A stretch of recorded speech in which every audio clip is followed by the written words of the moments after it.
Good evening, everyone. I'd like to call the Governing Board meeting of the Lammersville Unified School District to order on Wednesday, December 17th at 7 p.m.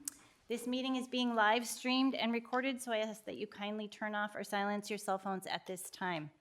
Members of the public are welcome to speak to the board on items that are on the agenda or during public comments for items that are not on the agenda.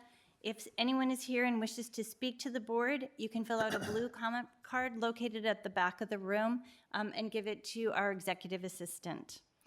Tonight, we do have some special guests with us from Bethany Elementary School. Principal Ritchie and Mr. Hall are here with a few of their students, and so I'd like to welcome them to the podium at this time to lead us in the Pledge of Allegiance.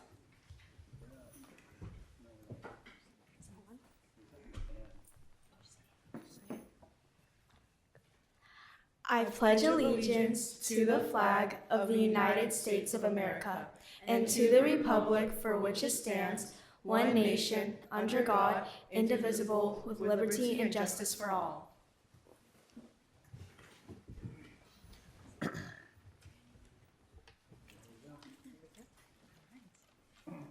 Good evening, Board President Boulay, trustees, Dr. Nicholas. I am very honored to have students from our ASB Bethany leadership and our HOSA team here to give you a little insight into what they've been working on and the accomplishments that they've made over the last year.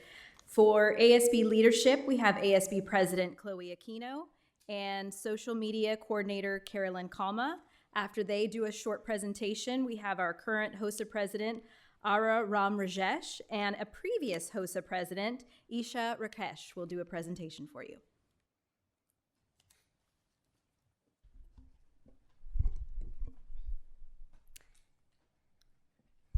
Good evening, everyone. We are from Bethany Elementary School and would like to introduce ourselves as Chloe Aquino, the 2025 to 2026 ASB President of Bethany, and Caroline Kalma, the 2025 to 2026 ASB Social Media Coordinator. We're so excited to give the opportunity to come here and explain to you our applications to Castle and many things they have to offer. First, we'll start off with Castle Freshman Director and Media applications. The Castle State Board is a group of high school leadership students and adult advisors all across California. The Castle State Board plans and presents the Castle State Conference. This conference includes middle school and high schoolers throughout California. Being elected includes two crucial steps, which are online applications and an in-person campaign for directors and a digital component and in-person trial for media directors.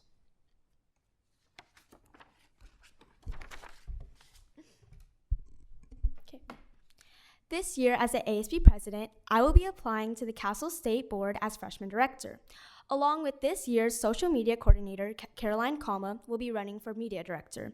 We are currently completing the online applications, which includes a resume, multiple letter of recommendations, applicant experience questionnaire, multiple short responses, a video response, and finally a creative component. These past few years, I have been truly inspired by the past leadership students from Bethany Elementary School who applied to the Castle State Board. Now, here's Caroline explaining a mini workshop called Meet the Pros. Meet the Pros is a mini workshop at Castle. All schools that attend the Castle State Conference have the opportunity to apply to present a mini workshop about a program, activity, or lesson that may be unique to their school or interests. During this workshop, the presenters will present 6 times to 12 different groups of students for 12 minutes each. This year, Bethany will be submitting 7 different Meet the Pros presentations by 13 students across grades from 6th to 8th. Meet the Pros really encourages others to step out of their comfort zone and to create new ideas.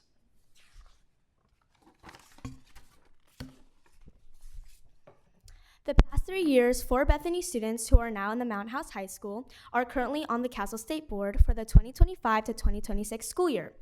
These former students are Donovan Rudish, Director of Operations, Natalie Navarro, Northern Director, Vivian Zhang, Media Director, and Asil Elfiki, Freshman Director. This year, the Castle State Conference takes place in Ontario, California, April 16th to the 18th. We have 18 to 19 students who will attend with us. This year, we have included Castle fundraising to help with the cause of the trip, which includes Donuts on Fridays, Thankful and Wintergrams, Pixie Movie Party, and the middle school dance. Donuts on Friday is where every Friday our leadership group sells donuts in the front of our school to families. These families donate donuts so we are able to sell for full profit. These Thankful Grams and Winter Grams include a leadership student to sell grams during recess and after school. The Pipsqueak Party includes hosting a dance party and sing-along to TK through 3rd graders on Friday. And the middle school dance is hosted towards 6th through 8th graders in January. We are so grateful to have the opportunity to present today. Before we end, do you guys have any questions?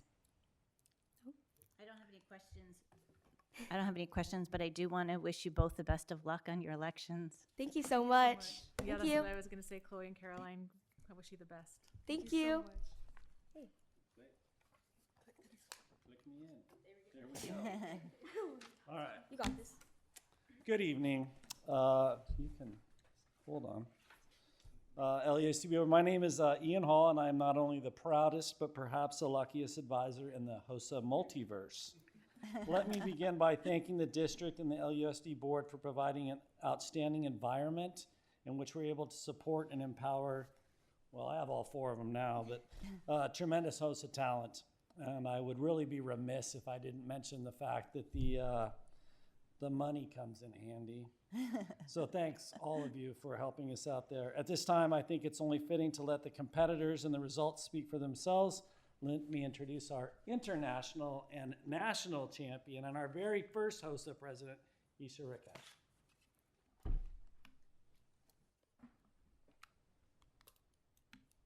Hi, I'm Isha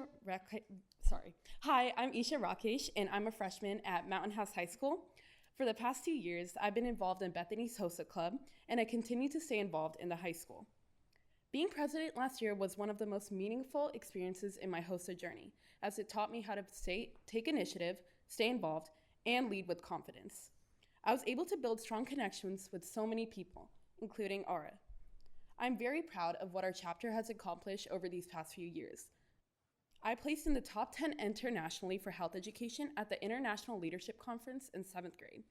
Last year, I improved even more by placing first in emotional well-being and in health education at the Leadership Conference in Tennessee.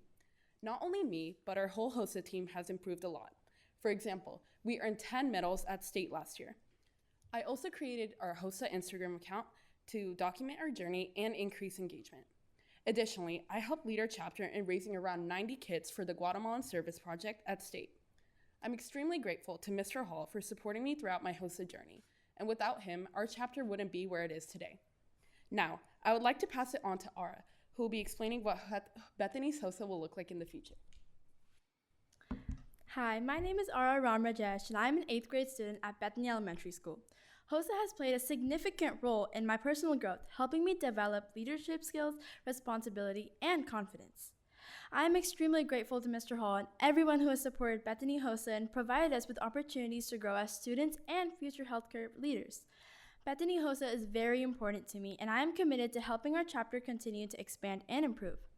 One of the ways Bethany HOSA has improved this year is that we have more students joining us and outreach. Thanks to our Instagram account created by Isha last year, our chapter's membership has increased from 18 students to approximately 28. And we have continued interest from others. Our account at BES_HOSA allows us to share information about meetings, fundraising events, and chapter activities, helping students stay connected and informed. This year, we have placed a strong emphasis on after-school fundraising. At our home basketball games, we sell homemade cookies, hot chocolate, and other snacks. These efforts have been very successful, and we raised a lot of money, and we plan to continue throughout the school year. This year's State Leadership Conference will be held in Ontario from March 25th to March 28, 2026, and unlike our previous years, we plan to travel by air. In addition, the International Leadership Conference will take place in Indianapolis, Indiana from June 17th through June 21st, 2026. Bethany HOSA continues to grow stronger each year, and I'm confident that this will be our best year yet. Thank you for your time and for your continued support. We hope to see you again next year.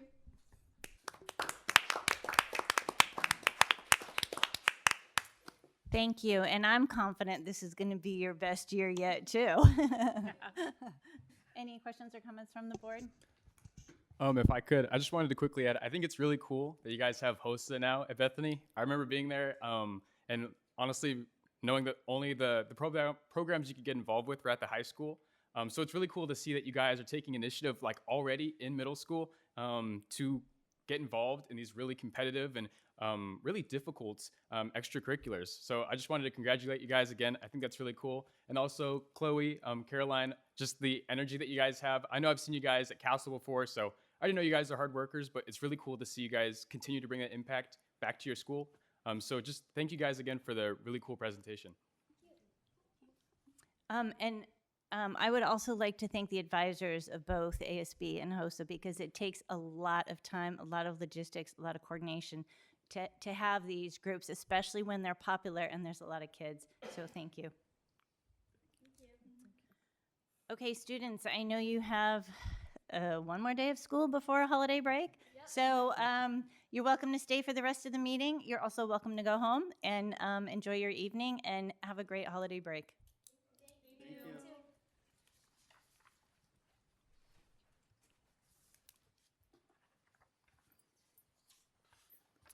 Item 3, roll call, please. Lisa Boulay, Here. Vanita Daniel, Samik Modi, Here.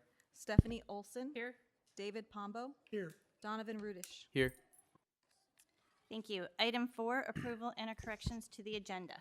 Yes, we're going to need to pull action item J, which is in regards to KB Homes and a mitigation agreement. It was on the request of KB Homes that they weren't able to give us all the pertinent paperwork and final agreements on the mitigation agreement, which last week when we posted this seemed to be inevitable. So I can assure the board that until that mitigation agreement is signed, we will be issuing 0 permits to their project, which is the old school site in D. Okay, thank you.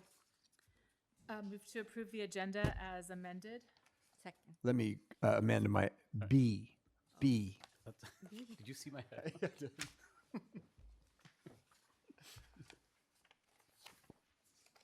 I'm sorry, do we get a second? Sorry. Yeah, second. Based on a motion by trustee Olson and a second by trustee Daniel, all in favor? Aye. Any opposed? Motion carries with 5 ayes and no noes. Item 5, committee reports. Item A, District Advisory Committee, trustee Modi. The next meeting is on January 21st at 6:15 in the district boardroom. Thank you. Item B, District English Language Advisory Committee, trustee Olson. Yes, the next meeting is on January 20th at 6:30 p.m. here in the boardroom. Thank you. Item C, Education Committee, trustee Pombo. Yes, the next meeting is January 15th at 6:30 in the Professional Development Center. Thank you. And item D, Facilities Committee, trustee Olson. Nothing to report. Thank you. Item E, Policy Committee, trustee Daniel. We have our second reading of updated board policies today. Thank you. Item F, Safety Committee, trustee Pombo. Yes, our last meeting was November 12th, and our next meeting is January 28th at 3:45 in the Professional Development Center. Thank you. And then item G, Wellness Committee, that's me. We did have a Wellness Committee earlier today. Assistant Superintendent Busatil, we went over introductions, which really is a review of all the health and wellness programs at each of the school sites. And some of the common themes that are happening now at the school sites are holiday parties, winter concerts, particularly for the K through 8 schools, but I know our high school had some winter concerts last week as well. Dress-up days.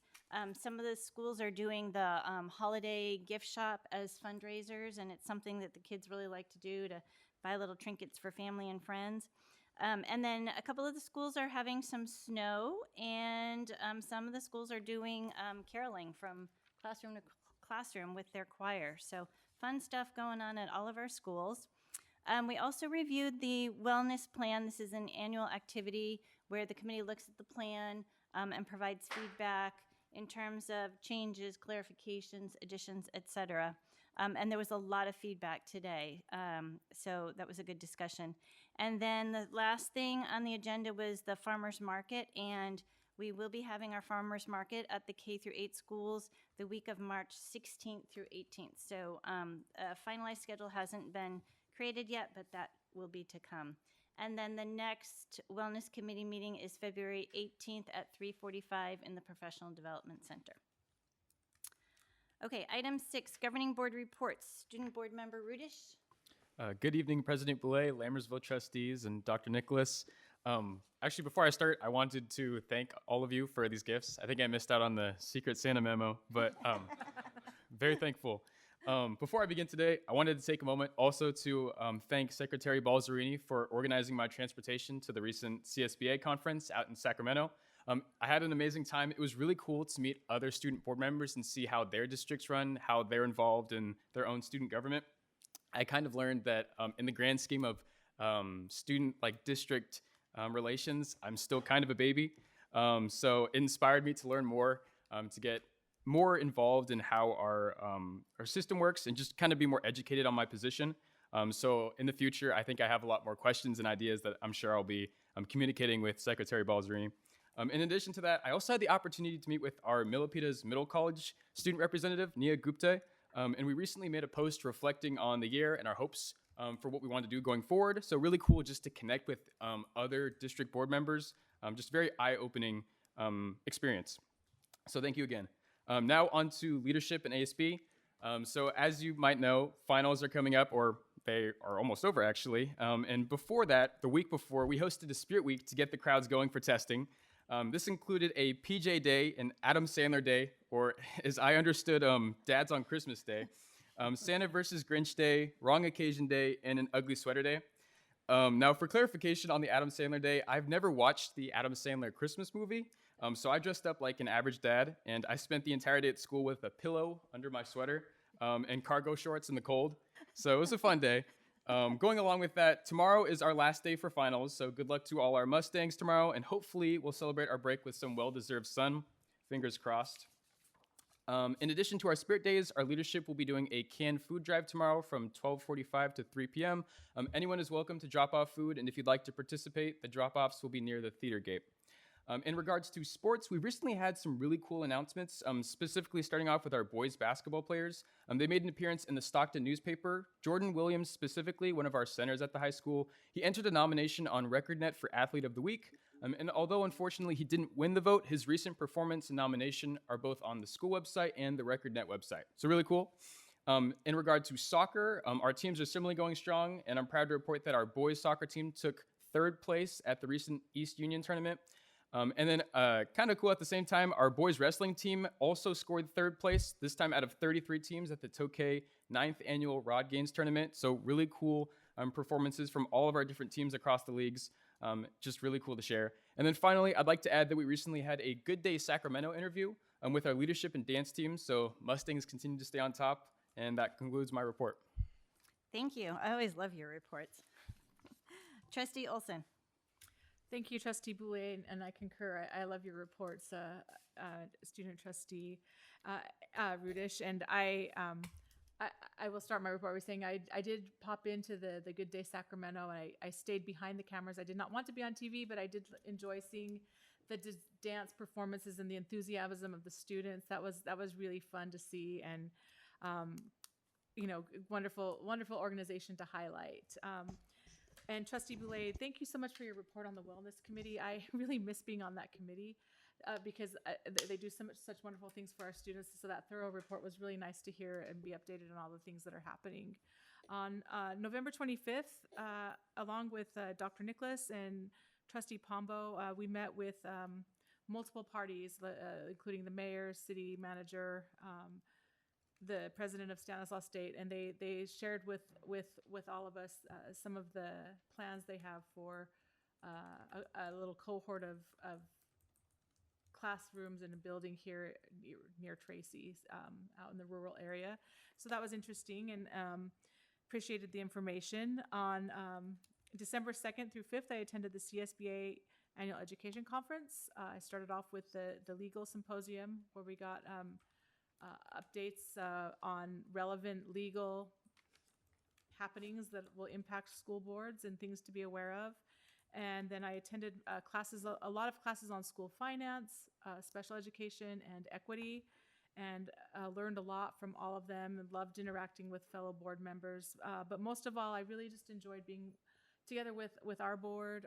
Noelle always does like a fantastic job preparing us for this event and getting us the hotel right across the street from the convention center, so we don't have to even walk very far. And it was a really wonderful time connecting with everyone on our board. I am grateful for the people with whom I serve in this community, and I just want to say again, congratulations to everyone who had a part in this district being honored with the Golden Bell Award. That was really fun to celebrate that honor. On December 6th, I attended the town holiday parade, and our dance team was in the parade, as was our band, and they were outstanding, and it was a really fun event. It was like being in a Hallmark town, and that was really nice to see our students participating. And then on, I think it was December 9th, I attended the Cuesta versus Wickland Middle School girls and boys basketball games, and it's fun to see the middle school teams like churning along. And they actually all have like full uniforms now, which, you know, for years they just all had a jersey and then just everyone had different color shorts, and so they all look more like teams. And so the district's really like stepping it up, and appreciate that they give them that opportunity to feel like part of a team. I think that's kind of fun for them. We on December 9th, I also attended the orchestra and choir concert. I counted, there were 103 kids in the orchestra on the stage. There were 3 choirs. They were amazing. The students are so talented. As we've heard before, multiple of our choir and orchestra students have made county and regional and state honors, and I'm just so proud of the work that everyone does to support those programs and give those students that experience. It was amazing. I was like literally thinking these are high school kids as I was sitting through those performances. On December 10th, I attended the city council meeting and reported to the city council about the things happening in our district, which is always kind of just like, you know, one of those moments where as a board member, I feel like it's just a fun time to brag. I feel, you know, like I am not kidding when there's always something wonderful to share about what's happening in Lammersville. And so it's always a pleasure to share that with our city council. And then today I attended the the celebration of the new park in Bethany. It's a pirate themed park right next to the school, and I think that it looks really wonderful. And the kids, it was fun seeing how excited the kids who were there were to jump in and go down the slide. And Dr. Nicholas and Trustee Pombo and Trustee Daniel were there, but none of us went down the slide. And then I just waited till after you left. And then to conclude my report, I just want to say that I hope everyone has a happy holidays, and that I hope everyone all the high school students enjoy their holidays, notwithstanding any scores they might receive on their finals, that they can, you know, put that behind them and just have some time off and relaxation. And that concludes my report. Thank you. Trustee Modi. Thank you. First, I want to say not all dads need to have a pillow under their shirts. Some of us are trying to, you know, not have pillows under our shirts. I did like hearing about the wrong holiday day. That would be pretty fun. So yes, I enjoy your reports, and I think if we compared your first report to now, I think they've gotten a lot better. So I appreciate all the effort that you're putting into making it productive and insightful as well. So with my fellow trustees, I attended the CSBA conference. Some of them attended some of the sessions were attended by several of us, which was great to you know, absorb the same information with different perspectives. Mine included legal issues with Trustee Olson, AI policy. Interesting one was using data to find students facing difficulties before the grade reports. One on special education, federal changes in education policy, which is a daily change, I guess, every time, depending on what time you wake up in the morning. General policy, development processes, and then top 5 things facing boards today.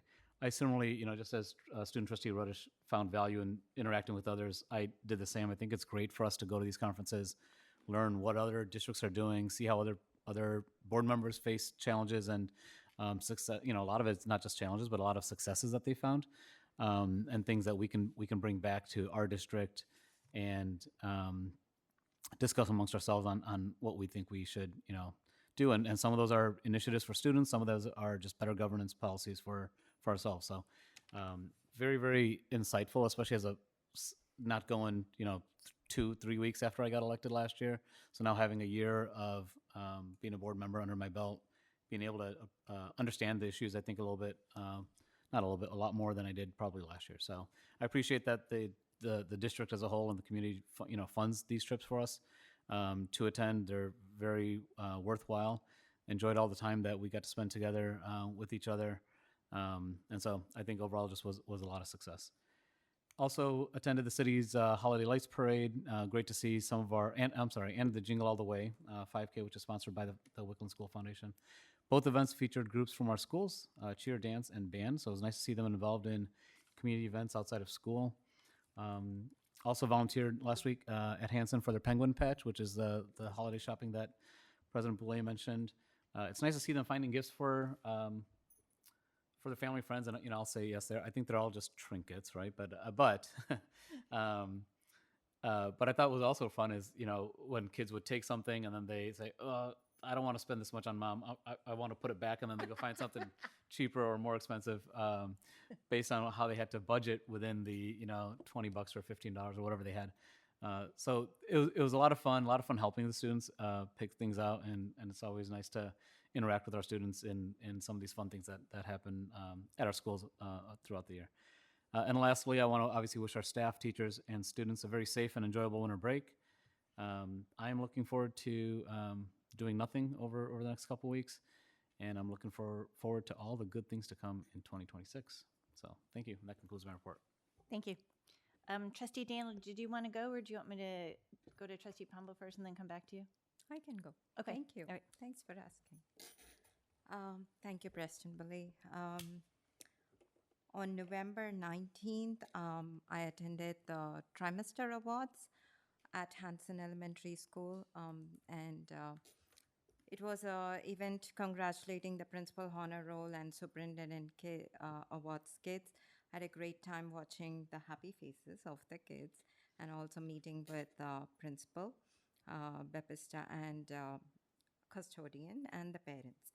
And on November 20th at 8:30 a.m., I attended the Good Day Sacramento that was filmed that our student trustee Rudish mentioned.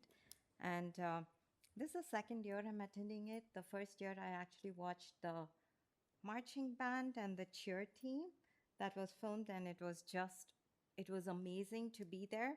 So I was actually looking forward to being there, and it was all about our dance teams, Synergy, MHDC, and MASA teams. They were just amazing. And as as I was along with the students, I was sitting along with the students, and they were filming, and they kept saying, "Okay, so now when I give the cue, you guys are going to just shout." So when I was sitting there and standing there amongst the students, I was just so captivated by the energy and the positivity, the vibe that came from the students, that I also started shouting, "Yay!" along with them. So I became a kid at that time, but it was just an amazing vibe, so much positive energy there. And just to see all the happy and excited faces of our students, at that moment, I was just soaking all of that in, and I felt how meaningful of a role I'm playing in this district, and just to witness the kids who are so happy about the school. So that day started great. And then I went to at 9:45, I went to Cordis School, where they were giving the Trimester Awards at Cordis. So one interesting thing that I happened to see was in Cordis School, they were also awarding the athletic achievement performances along with the academics. And even though it was not my place to present any award, but Principal McDonough was kind enough. He called me and he, requested me to give a few awards. And it was a very, very nice, happy environment to be there with all the kids. December 3rd to December 5th, I attended the CSBA meeting with a conference with the other trustees. So it started with the legal symposium, and I happened to be on the full day event with Trustee Olson and Trustee Modi. And we were able to also discuss as they were talking.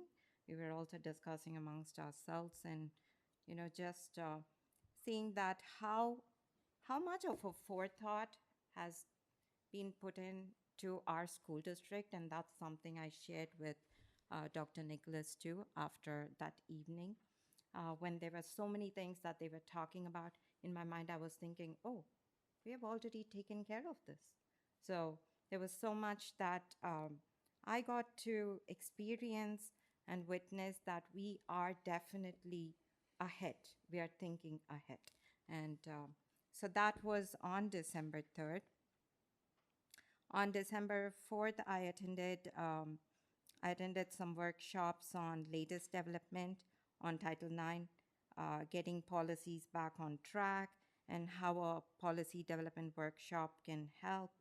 And the next day, I attended a breakfast. I was invited to a breakfast with the Asian Pacific Islander School Board Members Association, and I did happen to hear the first Asian Congresswoman, Stephanie Nguyen, about her journey and how her immigrant parents always wanted her to be a doctor, lawyer, engineer, and I've been through that, so I could relate to what she was saying and how she has ended up choosing a different path, and she's sharing, her talent and her knowledge towards service-oriented to the country. And I also attended, after that, I attended a educators' well-being session. As much as I went there to learn more about our schools, our students, and what best to do, I also wanted to focus on our teachers and admin's well-being. So that was a very good workshop where we talked about support to improve educators. Then there was the next one was empower, promote, and advocate, helping our Asian Islander students and the youth, and how they were talking about certain immigration status and how students are protected, how well the schools are taking care of things. So I do want to say that for the castle, I did see that there are a lot of Asian students who are stepping up as leaders, and I'm so happy, and I hope it continues to see that. And that is what,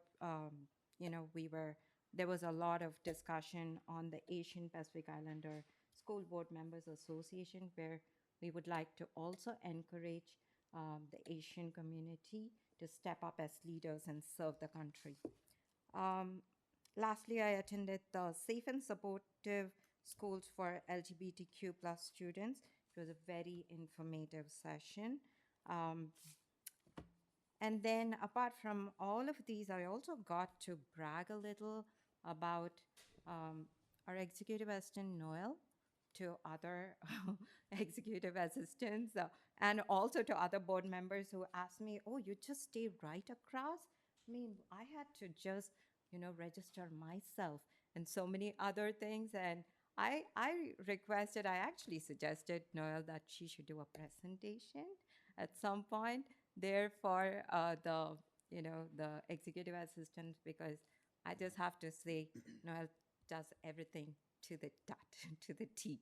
So that was another thing I did there. And along with that, of course, we got to meet other board members.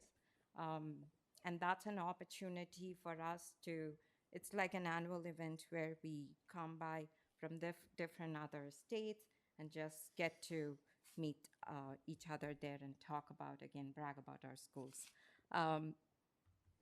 I also got a good bonding time with our fellow board members, which is always appreciated.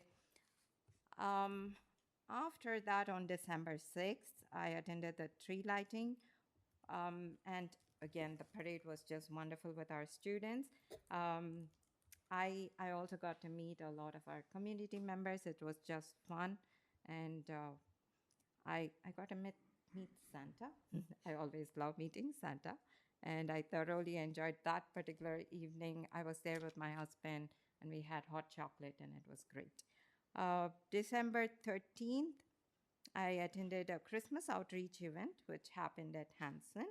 A lot of our kids, our Mountain House kids, performed. And December 17th, that is today, I attended the Bethany Playground reopening ceremony. I really wanted to go to the wellness meeting, but I'm thankful to Trustee Boulay for covering that meeting, so I was able to attend this.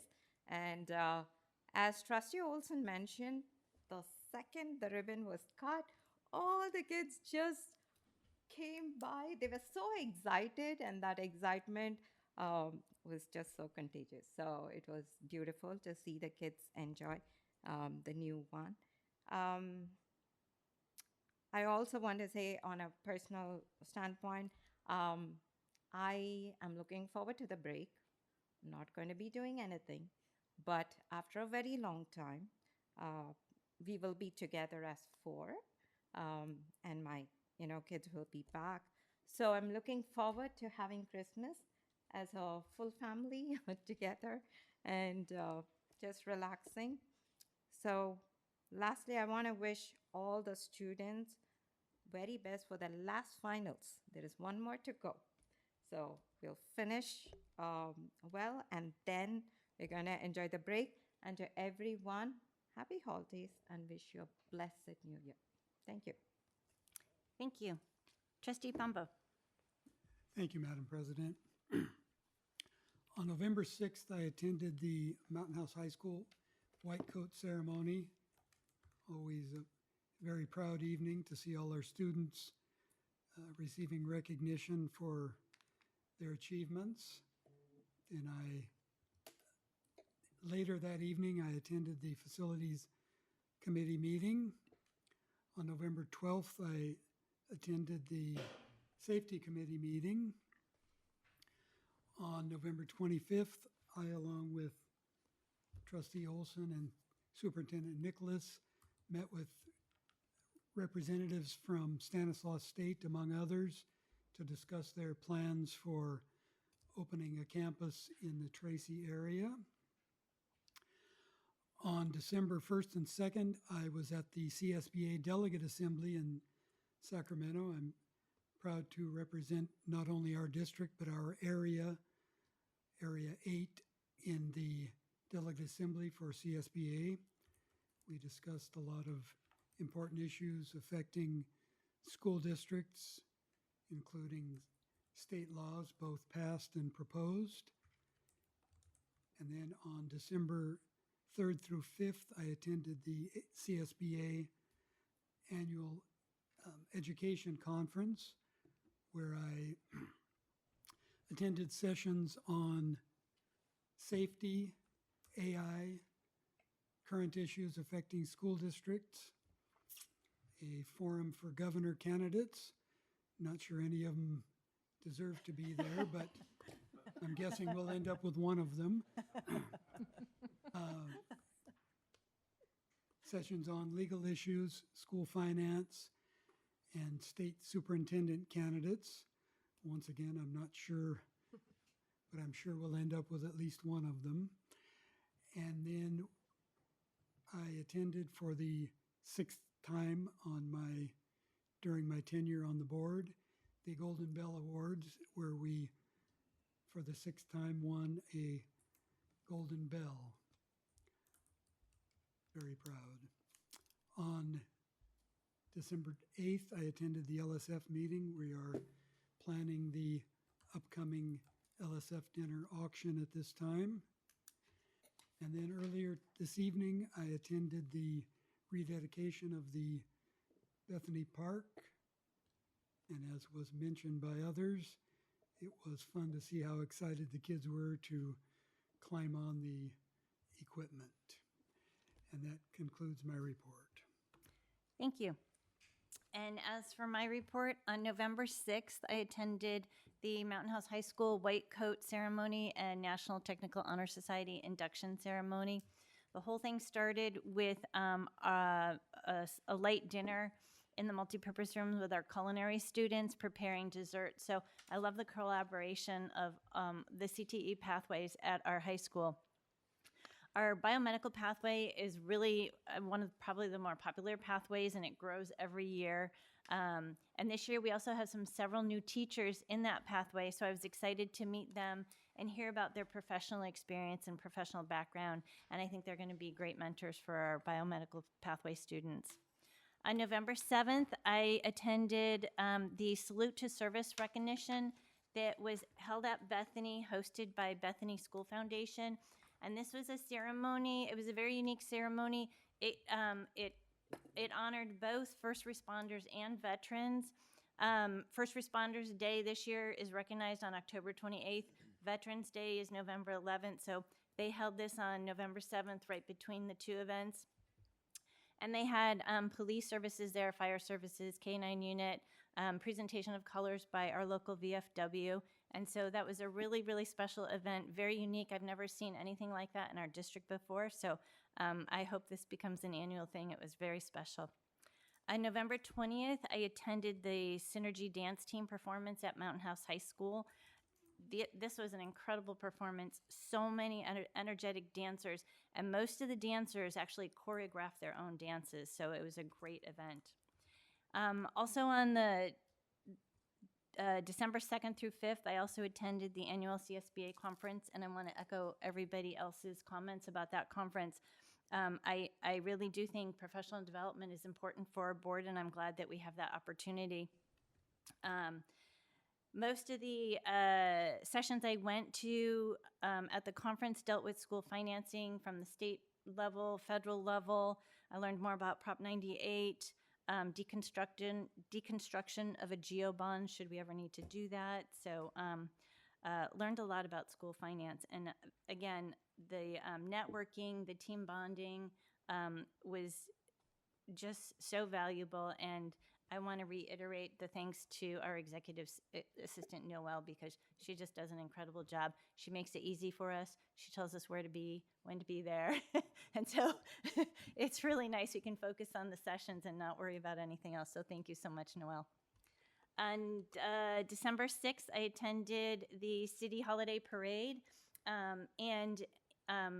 Of note, I know you heard that the Synergy Dance Team was there and our band was there. I do think I heard or read on Facebook that the Synergy Dance Team won the award for Best Walking Group or Most Energetic Walking Group or something like that. So congratulations to our Synergy Dance Team. And then earlier today, I attended the Wellness Committee meeting. And that is the end of my report. Item 7, receiving of public comments. I don't have any blue comment cards. Is there anyone who would like to make a public comment at this time? Seeing none, I will forego reading the paragraph and move on to item 8, consent items for consideration. Actions proposed for consent are consistent with the approved practices of the district and are deemed routine in nature. Trustees receive board agenda background information in advance of scheduled meetings and are prepared to vote with knowledge on the consent items. Item A, governing board meeting minutes from the regular meeting on November 5th. Item B, contracts under $50,000. Item C, ratification of certificated and classified personnel actions. Item D, updated 2025-2026 fundraisers. Item E, ratification of 2025-2026 inter and interdistrict transfer requests. Item F, ratification of budget revisions for October 2025 and warrant lists for October and November 2025. Item G, ratification of school-sponsored overnight trips. Item H, approval of high school early graduation or reduction of graduation requirements for one student. Item I, acceptance of donations, $1,500 from Rainbow Electronics and Fasteners toward the white coat ceremony for biomed students at Mountain House High School. $1,000 from Lammersville School Foundation towards Lammersville Elementary School's sixth grade science camp. $1,000 from David Pombo towards the David D. Pombo Memorial Scholarship. And $500 from Nina and Chris Golez towards eighth grade activities at Altamont Elementary School. Does any board member wish to pull any of these items for discussion or special consideration? I move to approve the consent items for consideration. Second. Based on a motion by trustee Modi and a second by trustee Pombo, all in favor? Aye. Any opposed? Motion carries with 5 ayes and no nos. Trustee Olson, would you kindly do the honors? I would. We'd like to welcome the following new hires to the Lammersville Unified Family. Smita Agrawal, ELOP Instructional Aide. Laura DeLeon, Noon Duty Supervisor.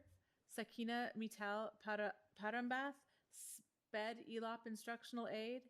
Yuvashri Sandeep, Noon Duty Supervisor. And Savita Subramaniam, SPED ELOP Instructional Aide. Welcome to the Lammersville family. Thank you.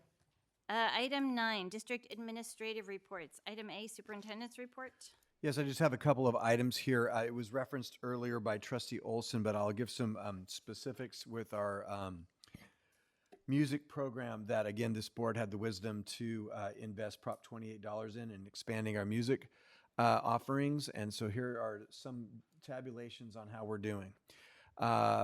Middle school choir earned 12 regional placements and 5 all-state placements. Middle school band, 3 regionals. Middle school orchestra, 16 all-county, 16 regionals. High school choir, 24 all-county, 29 regionals, 13 all-state, and 18 Western region. And the Western region is made up of California, Hawaii, Utah, Arizona, and Nevada. And high school band, 3 all-county. High school orchestra, 31 all-county, 4 all-state, and 17, the Mountain House High School 17-member chamber orchestra has been invited to perform at the national conference. So congratulations to everybody, in particular the kids, the music program across the district, Mr. Faubert, who heads that up, Assistant Superintendent Sharp, who likes to sing, and all of us. So that's really good news. Can we clap for that? Because that's amazing. And then it's also been referenced, CSBA, but Noel's put together a nice little memory lane and how we are doing so far. So the Golden Bell Award, again, for our Wellness Center. This was kind of the picture that was presented amongst the group of hundreds of people and the blurb about how well we do things for our kids at the high school and our wellness centers. This is a picture of happy people collecting an award. And for those of you that like to see things kinesthetically, this is our 6th Golden Bell Award, and it was fun to celebrate. So here's how we've done. In 2015, we won the Golden Bell for the LUSD Strategic Plan. In 2017, we won the Golden Bell and the National School Boards Association Magna Award for our Early College Pathway Program. 2019, we won the Golden Bell Award for our Walking and Talking Instruction Program. In 2020, we won the Golden Bell Award for our Safety Committee and its work. In 2024, we won the Golden Bell Award on our EPIC program. And in 2025, we won the Golden Bell Award for our Wellness Center. So this board, remember, this is an award that goes to the board for their leadership on district initiatives and the investment of time, money, and effort to make things happen. So there's 6. As I understand, and I like to say this when we have an even number, in terms of interior decorating or landscaping, you're supposed to do things in odd numbers. So certainly I've already given myself direction that we have to win at least one more to get to 7 and have an odd number. So congratulations. And I would just like to say that although the award goes to the board, it really belongs with the staff of this district because they do all the work. We just pick up the bell. Mm-hmm. So thank you all. Yeah, thank you.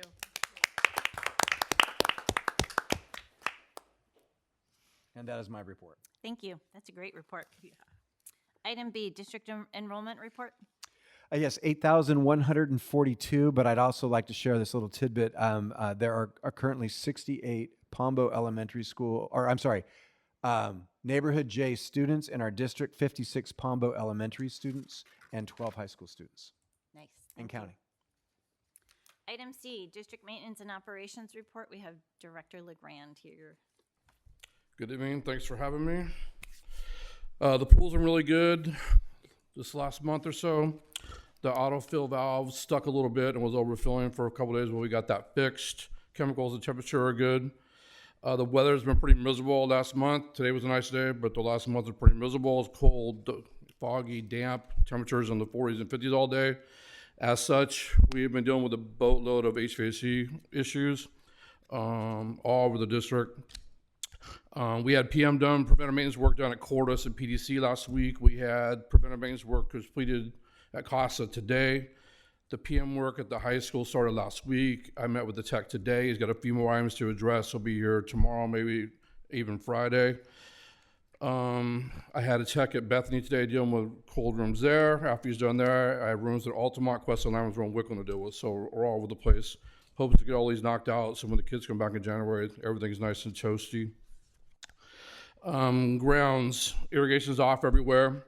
Our grounds guys have been working on the baseball field. We had 10 yards of infield mix delivered this morning. We're trying to get the field ready. Baseball starts late January, early February to be here before we know it.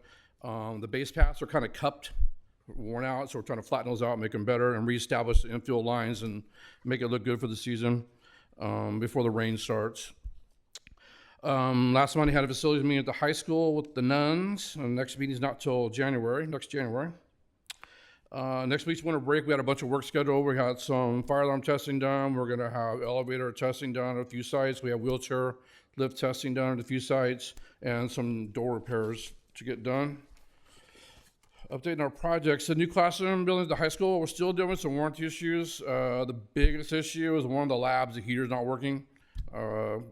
It's been a problem for a while. And the subcontractor came out several times. They put in a warranty request with the factory to get it fixed, to get the part to fix it, which is a very slow process. Again, want to get this fixed over the break, so teaching it back in a room in January when the kids come back. The new irrigation controls for the high school are in. All the wiring's done, all the physical parts done. They're doing the programming now. Not that it matters, irrigation's off anyways, but we'll get that done next couple weeks over the break. Palmville Elementary, we had our construction meeting today. If you haven't been out there, you should go out there. Walls are up everywhere. Roof work has started on the admin. Roof work's gonna start on the multipurpose here pretty quick. So they're starting to form the curbs. The parking lot's defined. You can see the parking lot's gonna start pouring the curbs. I encourage you to take a look at it if you can. They're working 3 days next week and 3 days the following week. So they'll be out there over the break working. The bottle filling stations that you guys approved came in last week, the 10 bottle filling stations. We already have 4 installed, 1 at Questa, 1 at Altamont, 2 at the high school. We have 6 more. We're gonna put 3 at Hanson, and then 1 more at Wickland, and 2 more at the high school, for a total of 10. And we should be covered district-wide for that project. It's taken many, many years to complete. The Questa Montessori, so I received a final number for the flooring yesterday. I'll bring it to the board in January for approval.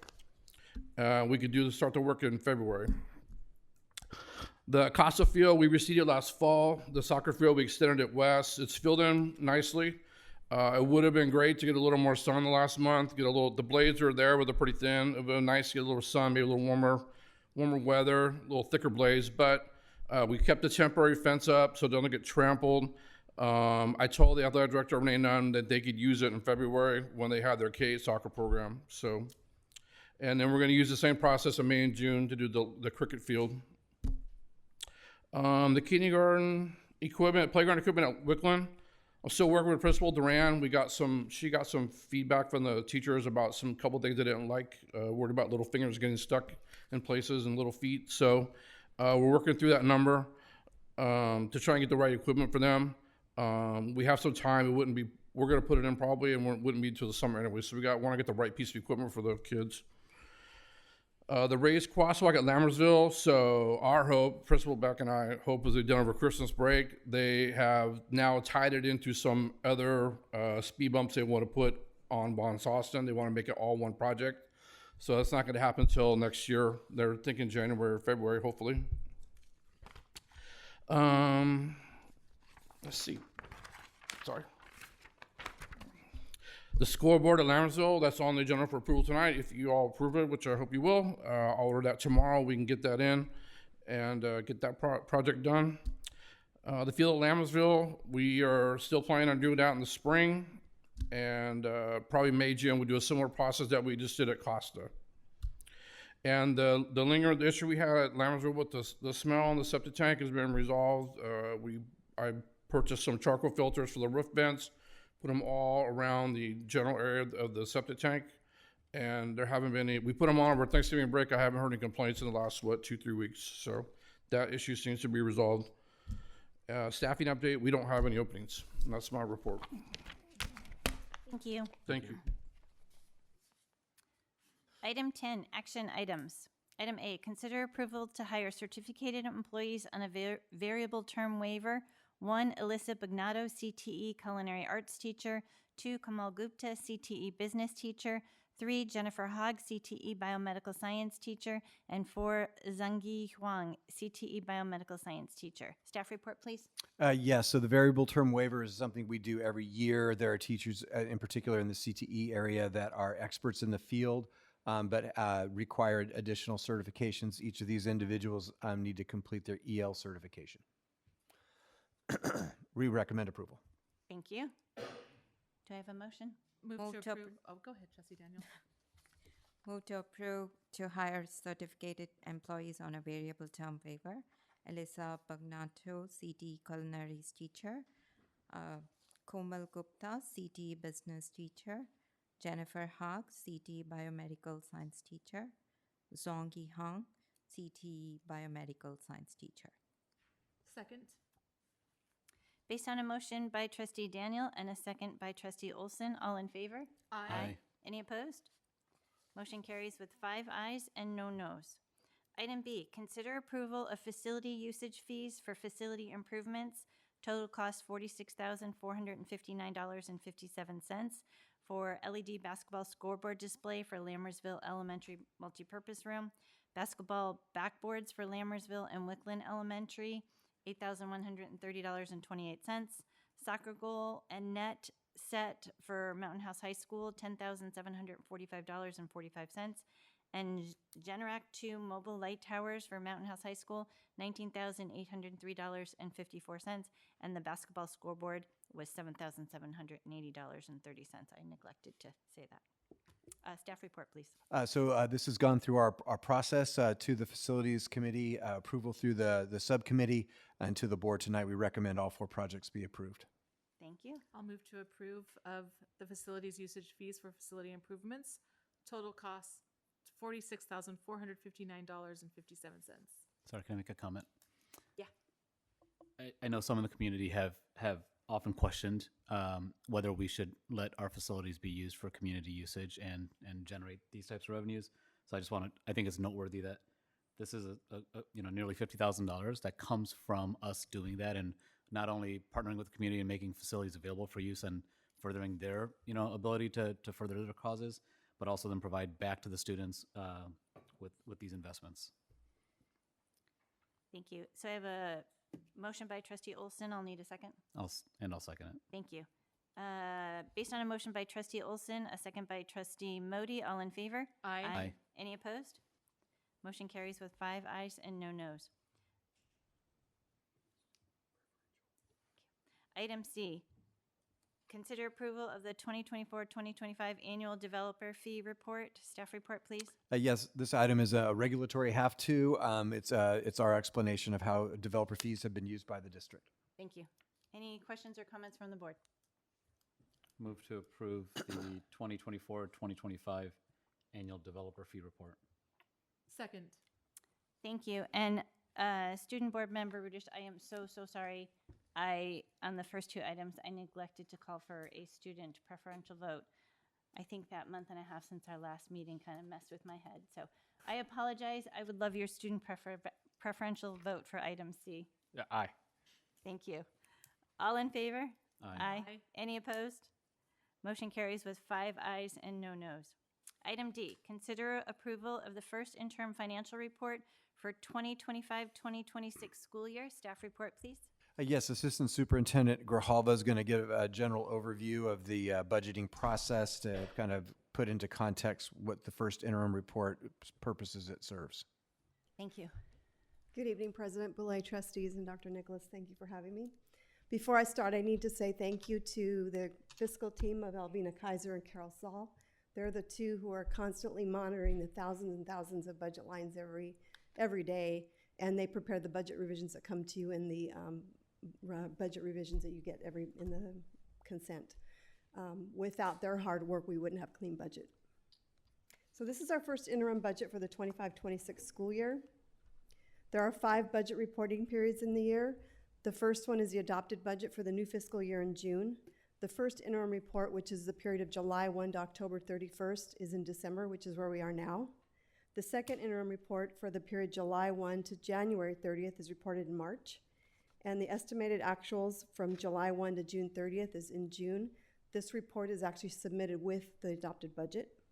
And then our unaudited actuals from July 1 to June 30th is reported in September. There are 3 budget certifications. The positive certification this is an example of a positive certification. The green bars represent the ending fund balance of the district. The black line represents the 3% minimum reserve. The 3% minimum reserve is a state-required minimum level of financial reserves for economic uncertainty, which is basically a cushion for revenue shortfalls. In this particular district, they do meet the 3% each year, and therefore they're positive. Lammersville's consistently had a positive certification. In this sample district, the blue line represents the ending fund balance, and the black line represents the 3% minimum reserve. This particular budget does not meet the minimum reserve in the 3rd year, therefore it's a qualified budget. And in this sample district budget, the blue represents the 3% minimum reserve, the ending fund balance, and the black line represents the 3% minimum reserve. This budget does not meet the minimum reserve for the 2nd and the 3rd year out, and in the 3rd year, it's actually a negative ending fund balance. At the bottom of your screen, there is a link there to the CDE, and that link will take you to the page that will show you all of the districts who've had qualified and negative certifications. Lammersville has never made that list. This particular certification will require intervention from the county, and there will be many meetings with the board, the admin staff, and the county to remedy this negative situation. This is our historical enrollment and ADA over the last 6.5 years. The blue line represents our enrollment, and the orange line represents our ADA. Our LCFF funding is based on the ADA, which is kids in seats. And our unaudited actuals, which we report in September, reflect the actual funding for the ADA in that prior year.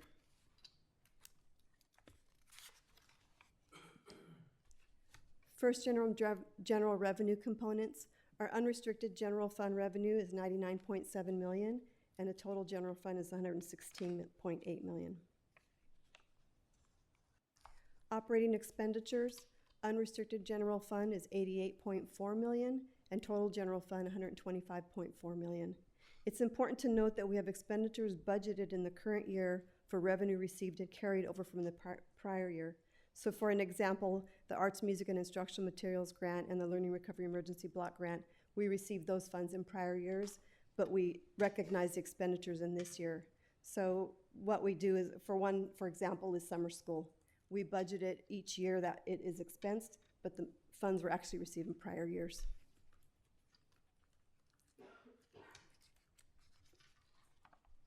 Contributions to restricted programs, Title III, $45,000, special education, $6.3 million, restricted routine maintenance, $4.5 million, and tech sustainability, $700,000. Districts are required to maintain a 3% reserve for the budget year and the following fiscal years. Our board policy 300.1 implements an additional reserve cap of 7%. Our reserve for economic uncertainty in the current year is 3.7 million, and in the out years 3.6 and 3.7 million. Our first interim report today does reflect an additional 7% cap. I'm happy to answer any questions. Can we go back to the graphs that show, I'll tell you when to stop so I don't have to try to remember what it's called. There. This graph and the two that preceded it are examples. These are not our numbers, correct? They're examples of districts, Okay, just I to just- show you what each of them is, I looks just like. wanted to make that Yeah. clear to anyone who might be watching this meeting and watching this presentation so that they don't think that we're going to be in trouble 3 years from now. On that slide, if I can ask a question, is it negative certification because there were 2 years that didn't meet the minimum, or is it because there was a year that was actually negative? Because of the 2 years that they do not meet it. Got it. Thank you. I think in general, I want to thank you for the presentation. I think budget is one of the board's core responsibilities or accountabilities, I guess. And I think your team has done a very responsible job for managing the budget. And I know numbers are fun to a very small amount of group, and it takes a very special type of person to enjoy it. And I thank your team for that. And for me, it's informative to see the presentation and understand it. So I want to thank you and the team for preparing it and making it tonight.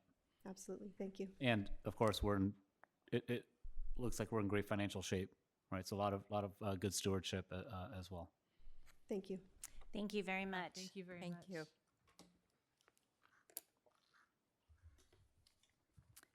And I will take a motion to approve the first interim financial report. Move to approve of the first interim financial report for the 2025-2026 school year.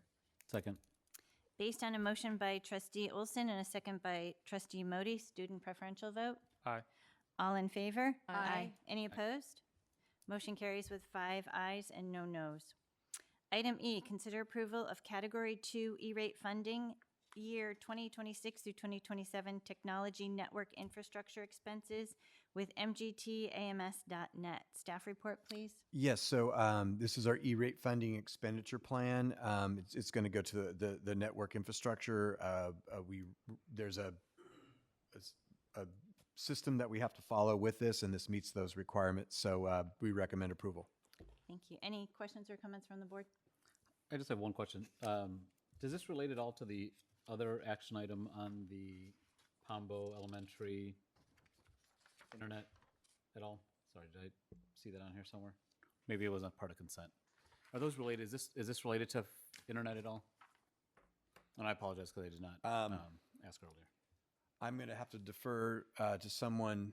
The budget revisions, are you talking about on the consent? No. I thought there was a contract under the $50,000 limit for Comcast monthly at No, Pombo. no. These are separate. That's our That's just Comcast fiber. World. Yeah, Okay. yeah. Separate. All right, got it. Thank you. And with that, I will move to approve the Category 2 E-rate funding year 2026-2027 technology network infrastructure expenses with mgt-ams.net. Second. Based on a motion by trustee Modi and a second by trustee Daniel, student preferential vote. Aye. All in favor? Aye. Any opposed? Motion carries with 5 ayes and no nos. Item F, consider approval of the second reading and adoption of updated board policies and administrative regulations. Staff report, please. Yes, this is following the process that we follow. This is the second reading, so we recommend approval unless there's a discussion. Thank you. Any questions or comments from the board? I've got, I want to discuss something with the board. So I think one of the best things, at least for me, was we did the first reading before the CSBA conference, and then at the CSBA conference, I got to learn a whole bunch about process from CSBA as well as from other school districts. So one thing that I realized was, and I've discussed this with the superintendent as well as trustee Daniel, who's the other member on the policy committee, is one of the things that was I think took me a little bit by surprise is we are 2 years behind on updates, right? And I think we all as board members need to at least acknowledge that. And so I think our process for most of these updates tend to be legal updates, right, that come out. And our process to handle the plethora of legal updates that come out, and there's about 100 a year, you know, we aren't able to keep up. So I think we need, you know, some sort of different approach. And I'm not proposing tonight that we solve what that different approach is. I think that just, you know, I would like to ask staff to do that or come back with some recommendations. You know, because I do think we need to figure out a way, you know, there's CSBA does 4 quarterly updates a year. And then they do special updates as needed. So in the last 2 years, there were 2 special months that they had updates. One was recently this year with the Mahmoud Supreme Court case. So I do think we need to look at how we, you know, handle policy updates that come from CSBA and could be initiated from other places as well. And so with that, the other thing that struck me, one of the sessions that I went to on was AI policy. And, you know, I got to hear from other districts specifically on what their process was to come up with policies around AI. And, you know, I thought there's a lot that we could learn from those other districts and what they were doing. So my ask to the board is the first, which I mentioned, is, you know, ask the staff to, you know, recommend a process or solutions for how we can catch up on policies more rapidly, as well as then stay updated, right? And then secondly is I'd like to pull 3 of the policies from consideration tonight. One is board policy 441 on artificial intelligence. The second is board policy 6163.4 on student use of technology. And then the third is the administrative regulation that goes along with that, 6163.4 for student use of technology. So that's at least, you know, my comments, and I welcome the discussion.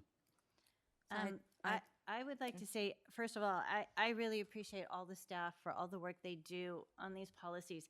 I know that, because I was on the policy committee for a while, and the policies are divvied up to district staff, and they look at practices, and they look at you know, what's working, what isn't working, and they look at the CSBA recommendations and anything we get from our lawyer. So I really appreciate all the hard work you guys do on these policies, and I know it's time consuming, and I think that's part of the reason why I'm not saying it's okay, I'm just saying I think that's part of the reason why 100%.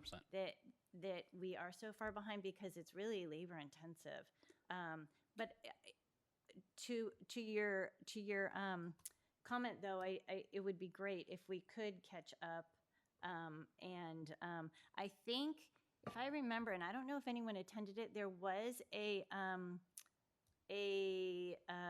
seminar or a class at the CSBA AEC conference that talked about policies and keeping up.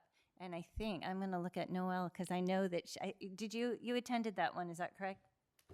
I did. Okay. But I didn't really find value to what they were saying. Okay. I think our process is better. Okay, fair enough. Fair enough.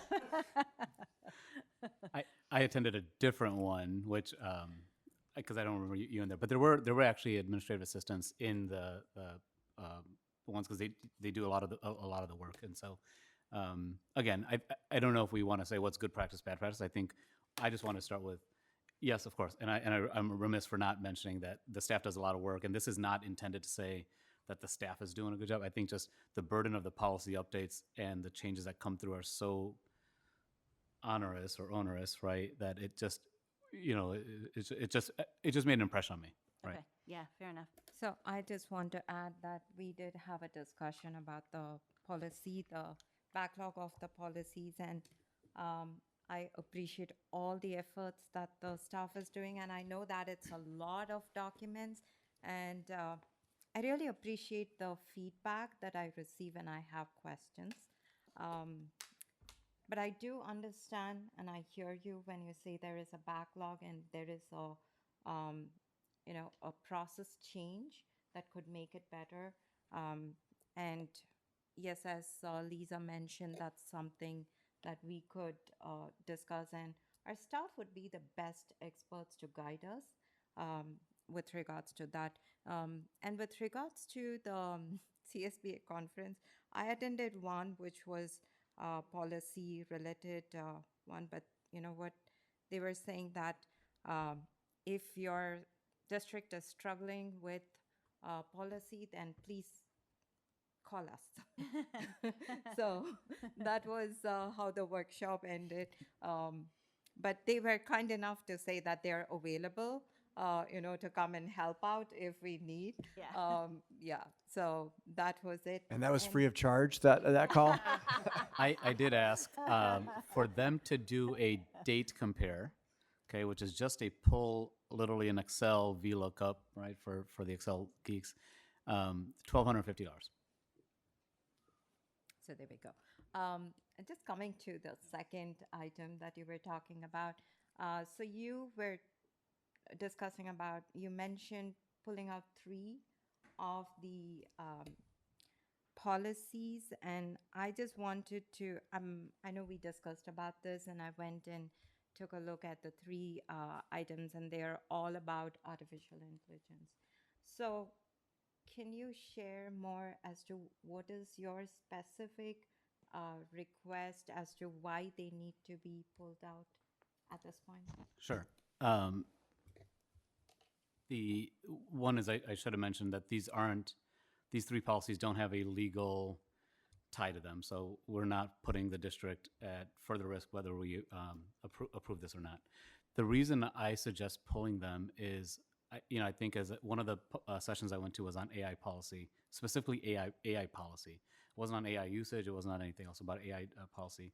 And the districts talked about how they engage the community to be part of that working session on AI policy. So they included, one district included students as young as 5th grade to be part of the policy. So you got a student perspective on, well, I get accused of cheating and I try to use it to help me and I didn't use it and I get accused of cheating and things like that. You get parents that were involved as well, and you had them on multiple sides of the spectrum. So some parents who were AI enthusiasts, and then you had some parents who were very, very scared about AI and wanted. So I think it made it a more inclusive process. Everyone is very, very, I guess I'll call it vested in AI, right? Whether you're a student, parent, employee at work. And I think there's a lot of different perspectives. And so my ask in pulling it is I think we can look at how we should formulate policies around AI, because our current task force doesn't have, parents or students as part of that working group. And then rather than approve it tonight and then maybe even modify the process and we get that community engagement and then revise it, 6 months from now, I think it might just be better to pull it, have a working group that potentially involves the community as well as students, and then bring it back to the board for approval. So that was the rationale. Trustee Moody, can I ask? Yeah. When you say that there was no parent or student participation, like, is that confirmed? Or I mean, I want to understand our process. Like, did my belief was that like the school site committees have parents that contribute, and I don't know if policies are ever discussed there and come forward and merge.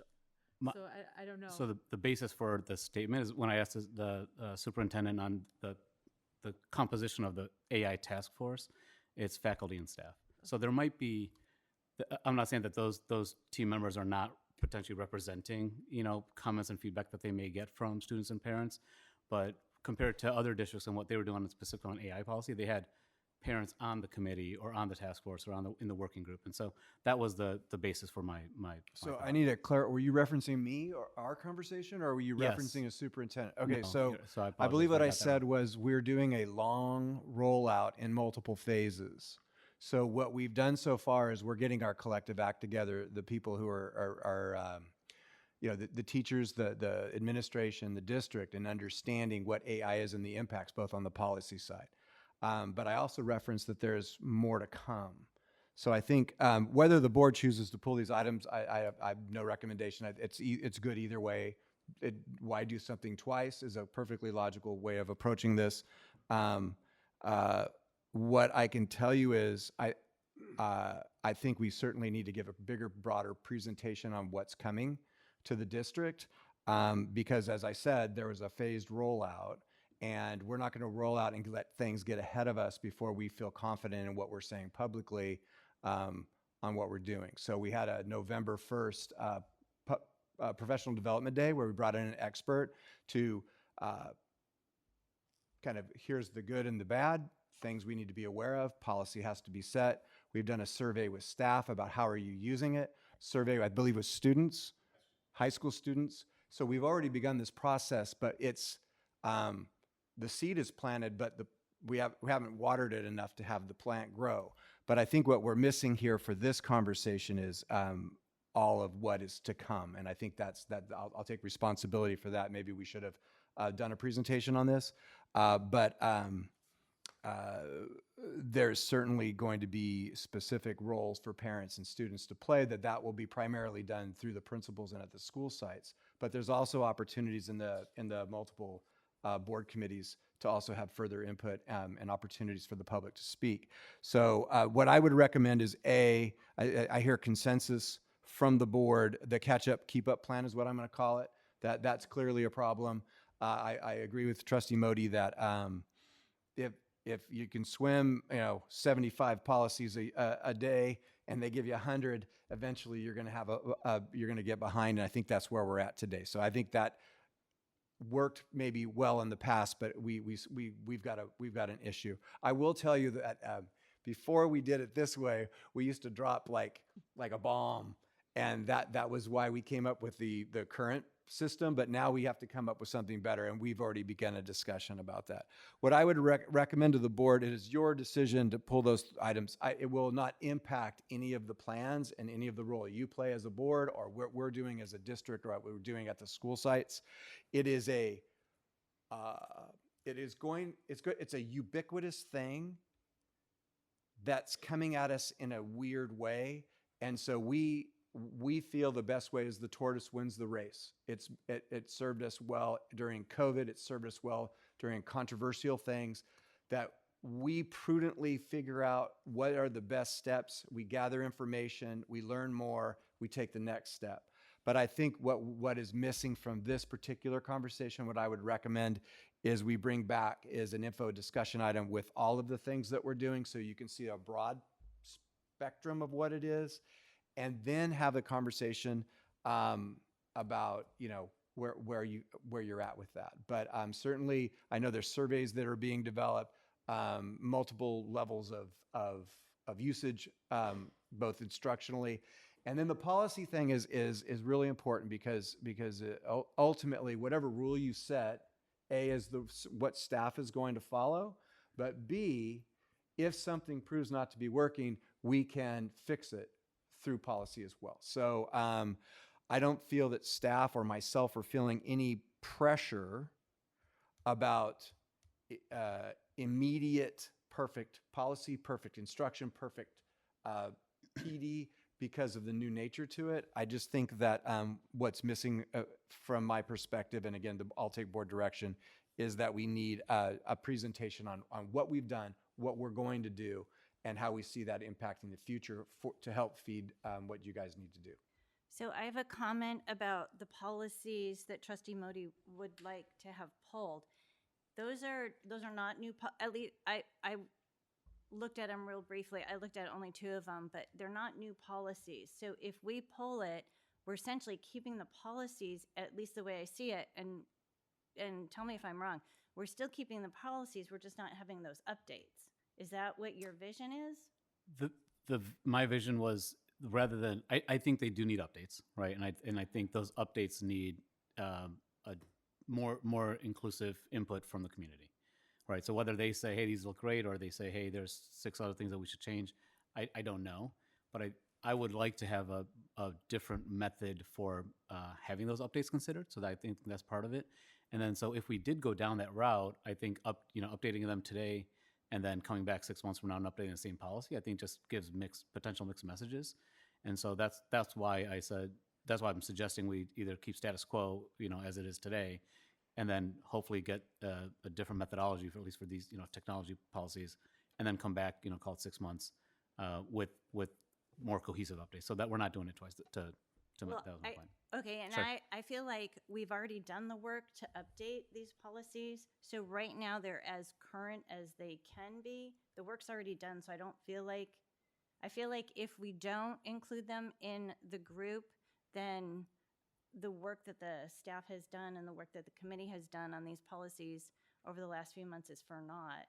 And then we would have still the policies, but the oldest version of the policies. Am I making sense? I believe you, and I think we have a path sort of identified that we can move forward, because we can update them today with the most current language. We can still work on them. That doesn't mean we're going to say we're done with these.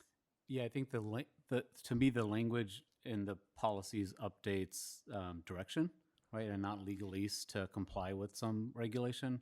And so if we're setting policies for how we want this technology to be used in the district for staff and students and so forth, you could be saying, okay, we're going to go down this path. And again, this may or may not be true. You could be saying you're going to go down this path, and then 6 months later we say, oh, we're actually going to, these change it a little bit, differently, and the staff will probably do a good job and start putting things in place that supports that. So my suggestion is to keep status quo. Let's make sure that we're very comfortable with any revisions we want to make to it. It could be more wholesale than that's on there today, and then come back to the board. So that's my suggestion. Trustee Modi, I'm kind of in the middle of you too. Sure. I think that the staff is like, I see it like where staff has already had some input on this, and they're on board with this, and they've kind of rolled it out, and they've built their capacity to do the policy. And so to pull it, I feel like, is to take away from their input, because their input is also important to the board to consider when we do implement policies. And then, if going down the road, other input informs us that something else needs to be adjusted, to Trustee Boulet's point, then we could tweak it. So I feel like, there's really no harm in keeping the policies now. And I feel like it's probably a little more harmful to take them off, since staff has kind of worked up to that. And I think with careful consideration on so far, but like Dr. Nicholas said, I don't think this is done yet. I think this is a progression, and we're like the little tortoise where, some districts are the hare out there, and if they have to go backtrack, they're going to really have to go back, whereas we'll just slowly inch our way up. So Trustee Modi, sorry, Jen. Trustee Modi, I'm trying to, so you mentioned your suggestion as including community members' input towards just these 3 policies? Yes. On a Yeah. temporary basis? Like, I'm trying to understand. So we are pulling them out, and then you're suggesting that we have community engagement there to get more transparency, or I'm trying to understand. Sure. Your I don't think it's thought. transparency, because I think we do a very good transparent process with publishing the policies and so forth. I think it's just input. So there were some districts from the conference that, I'm just giving examples, I'm not advocating for it. Some had 50 members total between students, staff, board members, and parents. Some had 25, right? But the interest level from at least those district examples were 3 to 4 times as many slots, applicants as they had slots. So I think AI is such a pervasive tool that has a lot of potential, both good and potentially bad, that there's a lot of different views on it in our community and within students and staff. And so nothing I'm saying discounts the work that the staff has done to do the work that they've done.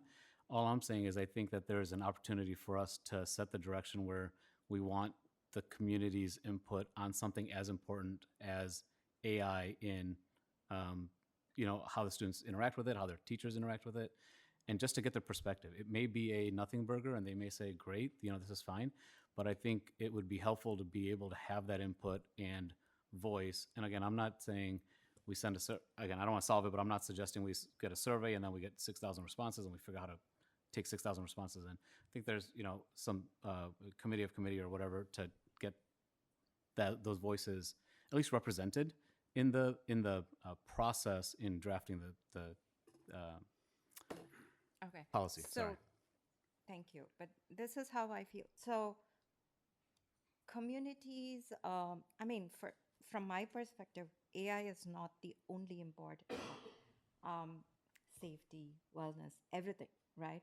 So, if we are going to request communities' input just because, from your point, AI, is going to benefit, I feel like then we'll have to open out for the others too, which I particularly feel like we have been working, this has been an ongoing process.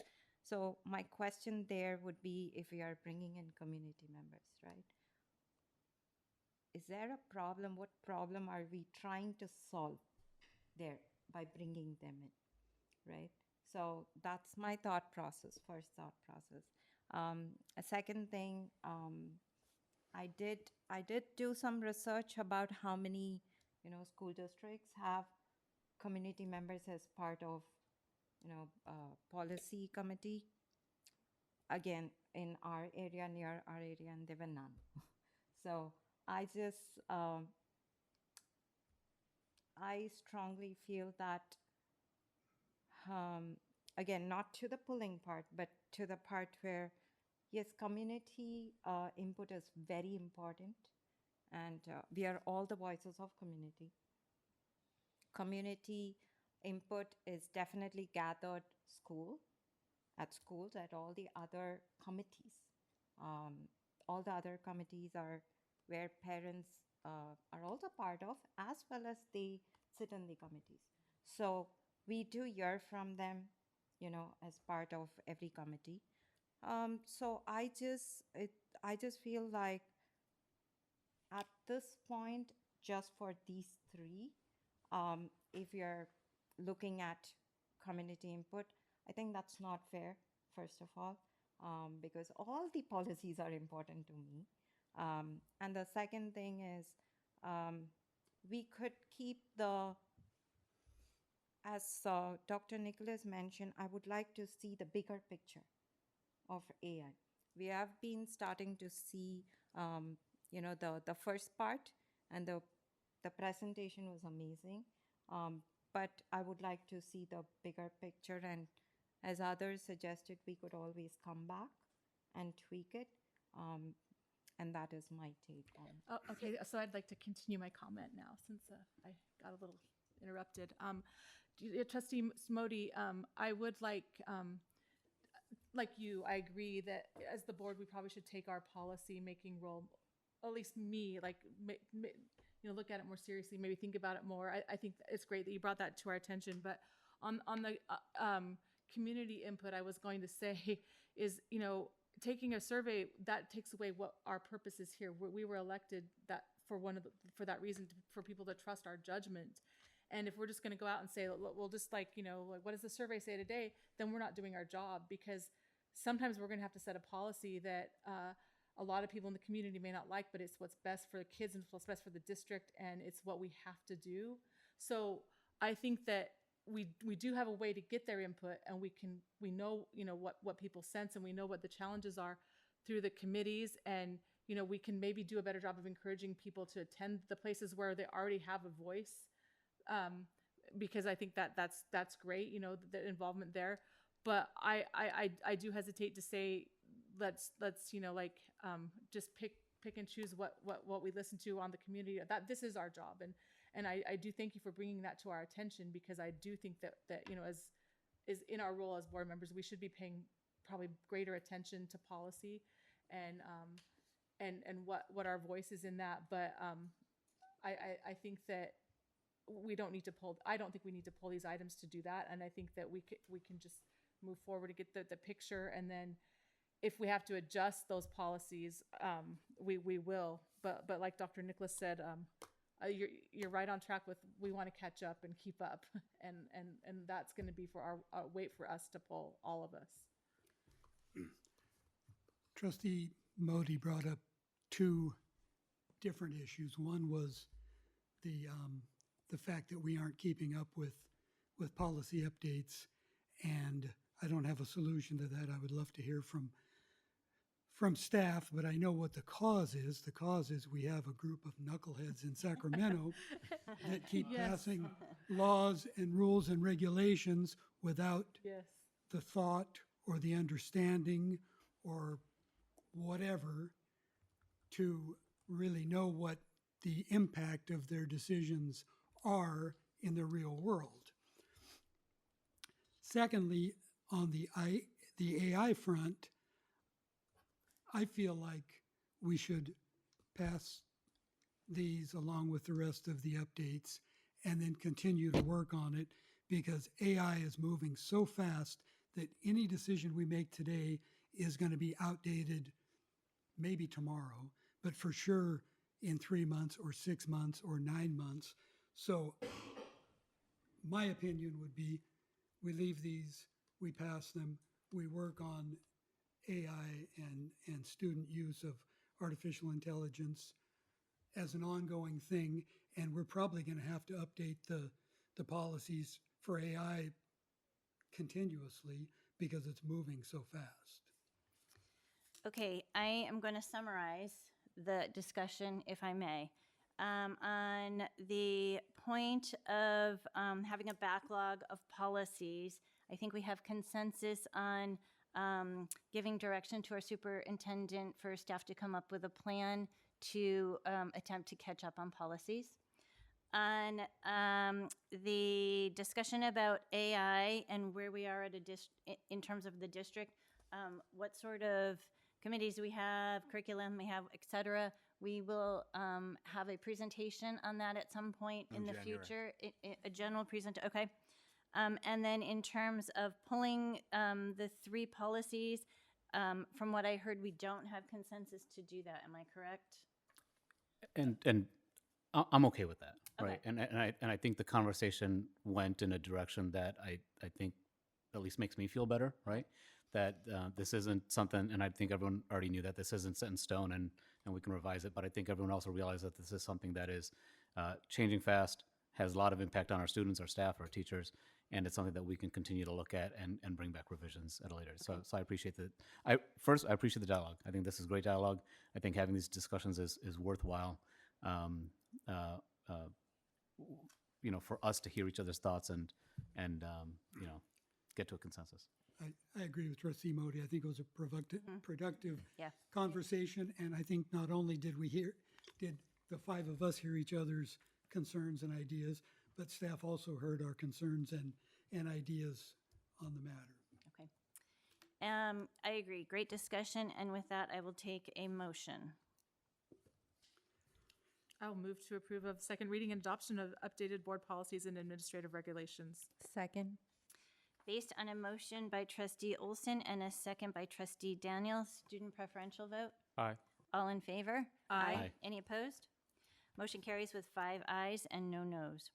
Item G, consider approval of new and updated classified job descriptions and salary effective February 1st, 2026, pending CSEA ratification for Special Educational Instruction Aid 2, Special Education Instructional Aid, Bilingual Instructional Aid, and Instructional Aid. Staff report, please. So the number 2, 3, and 4, those are updates to previously existing job descriptions.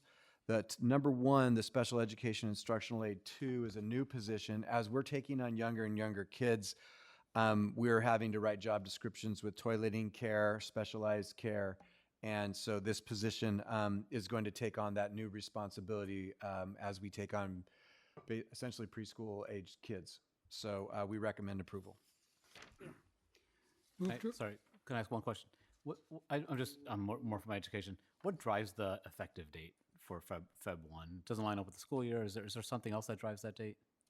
I'm going to let Sarah Barrios, Director of HR, answer that question because I think I know the answer, but why not just get it right the first time? And then there's also a 610 process that I'll talk about when she's done. Yeah, in this particular situation, it is the actual executing of the changes in positions for those employees. So we set a February 1st date to give the district time to work with CSEA to move people because it's going to require some bumping because of people that are in positions now. So we agreed upon February 1st as the date for the movements to be completed. So logistically Correct. Got it, okay. Mm-hmm. But secondarily, CSEA is an organization that's a mothership orientation. So CSEA's mothership, the main hub, their central location, sends out mandates. So there's a 610 process where their field rep gets involved with these type of things, and they have to approve the job description through their very cumbersome and use the word onerous, I'll say onerous, process which can be tedious and time consuming, which is why we've multiple occasions have had to wait like months and months and months. So 610 process is not going to hold this up? No. Okay, that's a good thing. Thank you. Move to approve of new updated classified job descriptions and salary effective February 1st, 2026, pending CSEA ratification for special education instructional aid 2, special education instructional aid, bilingual instructional aid, and instructional aid. Second. Thank you. Based on a motion by trustee Pombo and a second by trustee Modi, student preferential vote? Aye. All in favor? Aye. Any opposed? Motion carries with 5 ayes and no noes. Item H, consider approval of the tennis court agreement with the City of Mountain House effective January 1st, 2026 through December 31st, 2027. Staff report, please. Yes, this is an agreement we've had with the city for a number of years now. We recommend approval. Just a couple of differences with this. There's some fee forgiveness on our school district's part, but money collected from this program is given back to the district. So recommend approval. Thank you. Any questions or comments from the board? Move to approve of the tennis court agreement with the City of Mountain House effective January 1st, 2026 through December 31st, 2027. Second. Based on a motion by trustee Olson and a second by trustee Modi, student preferential vote? Aye. All in favor? Aye. Any opposed? Motion carries with 5 ayes and no noes. Item I, consider approval of Governing Board Resolution 24-25-09 to authorize the superintendent to take all actions necessary to complete the acquisition of real property and related actions. Staff report, please. Yes. So just a quick contextual thing, because this has been a kind of a long-standing effort on the district's part. Mountain House High School campus proper is 45.5 acres. In the original Mountain House master plan, there was an intention for 2 high schools. Long ago, decades ago, a decision was made to have one central located high school with 2,400 students. I know that number 2,400 because there are 3 specific plans that were created by developers, approved by the county board of supervisors, and those determine in their Chapter 5 student generation for K-8 schools, as well as the high school. The reality of the master plan is it's been pretty spot on, with the exception of issues with College Park, and I won't go into that great detail, but we all know that the high school has 2,552 students now. The specific plans were wrong. The student projection for high school students was wrong. In 2020, a negotiation with Mountain House developer and Resmark, their representative, led to a decision to allow Neighborhood I to flip from age-restricted to market rate, which generates a new K-8 school, and in turn, Lammersville Unified picks up 19 acres, 2 blocks south of high school campus proper. A campus the size of a student population of a campus of Mountain House High School, that where we project it's going to be, should have about 70 acres. The developer, when the decision was made long ago to go to one high school, they didn't add acreage to the high school. So 45.5 acres was intended for a much smaller high school. By adding 19 acres, we're just going to make it simple math. Now we have 65 acres for high school facilities. And if you include the space we added for the softball field and the JV baseball field on the Cordis and Cordis Park, you can say we're pretty close to 70 acres. Not ideal, and nobody in the school district is responsible for the decisions that created the circumstances that we live under. And the community doesn't know that, though we keep trying to tell them. So if anybody speaks to anybody out there, this is not our plan. This is us doing the best with the circumstances we have. With that said, a negotiation began after 2020 with MHD Resmark to do a purchase-sale agreement in lieu of a dedication of land, because if we do the purchase-sale land sale agreement model, if the district chooses to build school facilities with classrooms on the 19 acres, the district can acquire additional state funds. And in acquiring those state funds, they allow us to build something bigger or nicer. That was met with one of the oddest responses from a developer in my 13 years here. They didn't understand why we would want to get free money from the state. But long story short, we came to an agreement in 2022. In 2022, the MHD Resmark sold to a new developer, and we started the whole negotiation on the purchase sale agreement again. And so, long story longer, to use Mr. Harrison's term, we have now come to the agreement that we had 3 years ago. And in doing so, it secures our ability through a land sale to be able to, if the district builds facilities on the 19 acres, to get state funds. So that's the purchase sale agreement. This resolution on top of that allows me to dot the I's and cross the T's on the final parts of this, which is in the hands of the developer, who has to do some things with the escrow agent. So this should all come to a very quiet conclusion after 4.5, 5 years of effort. But bottom line is in a short period of time, through the purchase sale agreement and the closing of escrow, the district will acquire the 19 acres, and it will be ours moving forward. And that is, you probably heard that story 75 times, but it's important to put on the record. Thank you. Any questions or comments from the board? Can I ask, am I reading this right? The cost is 18.35 million? Say that again? Is the cost 18.35 million? The that's the fair appraised market value value of the property is 18.5 million, and if we built facilities, then we would be able to, through the land sale process, get half of the appraised value. So as I understand that, let's say it's 10, 15 years from now, we would have to get a second appraisal, and when our application for state funds would go in, that new appraisal in the future, we would get half of that appraised value. But for the sake of this purchase sale agreement, it's 18.5 million of the value today. And we are paying that money? No. Okay. It's a transaction on paper okay. that follows state law that allows us to do this. And we've successfully done this with Cordis, Costa, J, and K and I eventually. Okay. And the land sale agreement, as opposed to them dedicating the land, is where that 18.5 million matters. Comes into play. Because if they just dedicate the land, then there's nothing for us to claim as value with the state as value. Okay. Got it. Thank you.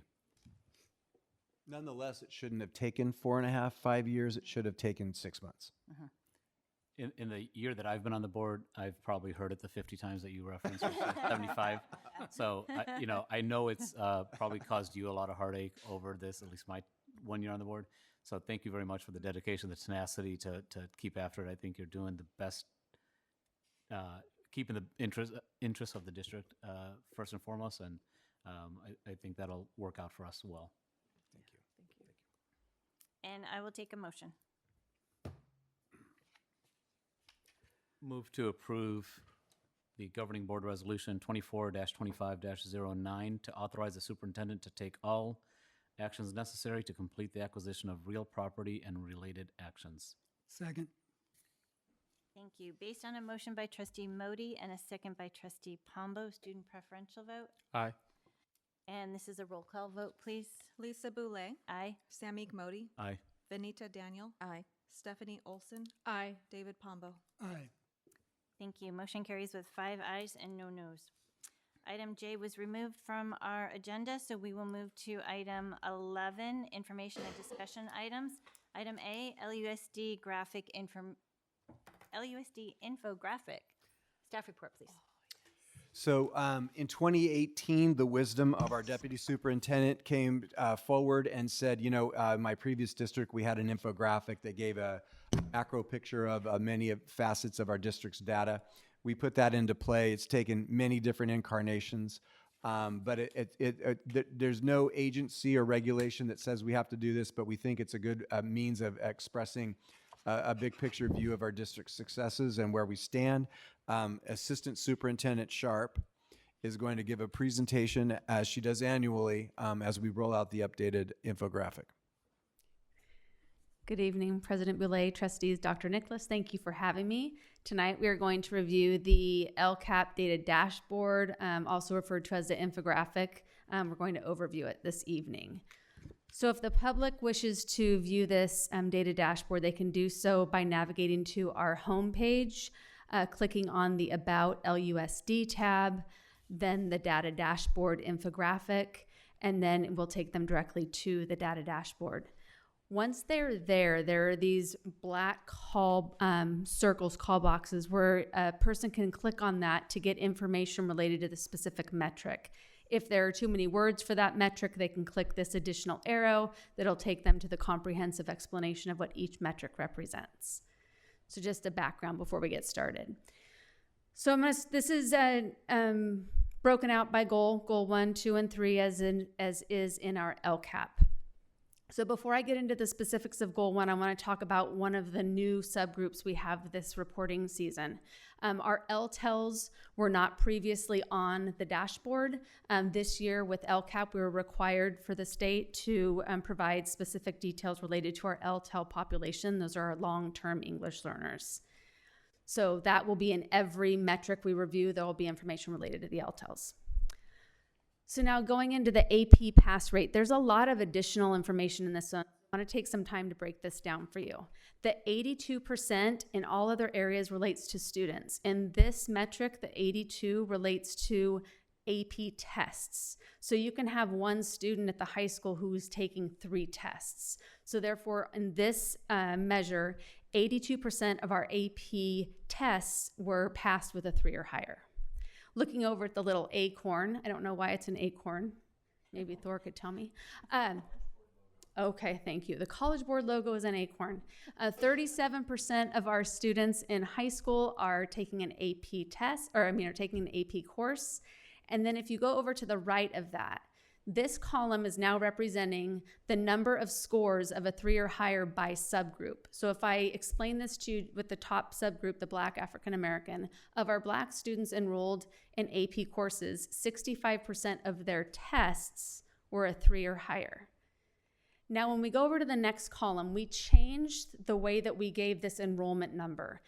In the past, prior LCAPs, we looked at the percentage of students in AP courses and how many of those students were in these subgroups, were Black, were Hispanic. So we weren't comparing the subgroup to itself. We were comparing the subgroup to this larger number, and that didn't make sense when we were using this information to drive and make decisions, to drive instruction. So now this number is the percent enrolled compared to its own subgroup. So if I can give an example, if we were to have 100 students, 100 Black students in Mountain House High School, and 10% of those 100 students were in AP courses, that's now how this reads. So to give one more example, for Hispanic, of our total Hispanic population at the high school, 12% of that population are enrolled in AP courses. So that is what that number represents. I believe that's much more clear than what we were trying to do last year with the enrollment information. So sorry, long story with that one. I don't know why that's always the first one on here, but everything else is easy after that. So down below, A to G readiness, 69% of our 12th grade students are demonstrating A to G readiness. In the upper right-hand corner, 15% of our students received at least one D or F in 9th through 12th grade, and then below, 81% of our high school students are maintaining a GPA of 3.0 or higher. All of the metrics on this side are related specifically to the high school. There's no middle school or K-8 involved at all.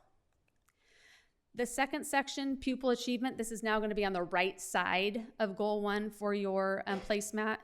It involves K-12. So in the top, the blue square, we have 76% of our students are proficient or advanced in ELA on CASP and 72% proficient in math.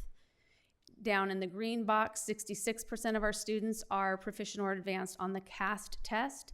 As a reminder, this is only 5th, 8th, and 11th grade students. Then moving over to the NWA MAP box, demonstrating 71% advanced and proficient in ELA, 72% in math. This NWE MAP is what we use as our benchmark throughout the year. There's 3 assessments we give, one in early August, early to mid-August, the second in January, the third in the spring, and this is used as a measure to determine progress towards or proficiency towards CASP. It is one of the metrics we also use to provide interventions and support to students early to catch them up where we can address unfinished learning. And the last metric, the orange box, is specific to our K2 students, and this shows 78% of our students in kindergarten, first and second are on track to reading at grade level by the end of the school year. Goal 1 also looks at state standards, and when we evaluate state standards, we're evaluating professional learning, our LPAC assessment, and curriculum. For professional learning, we look at what offerings did we provide to our teachers throughout the year. Teachers were given an opportunity to take part in blended learning academies, a new hire academy for teachers in year 1 and year 2, impact teams across the board TK-12, and this is to support our professional learning communities. Teachers took part in the summer reading academy, and then walking and talking.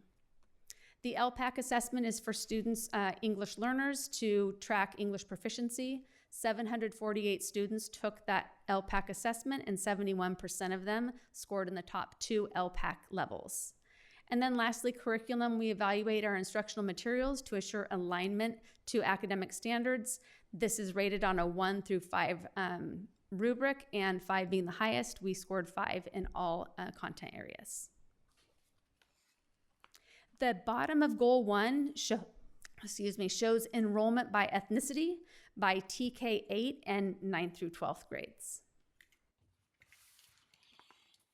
So then goal 2 and 3 are side by side on page 2 of what you have in front of you.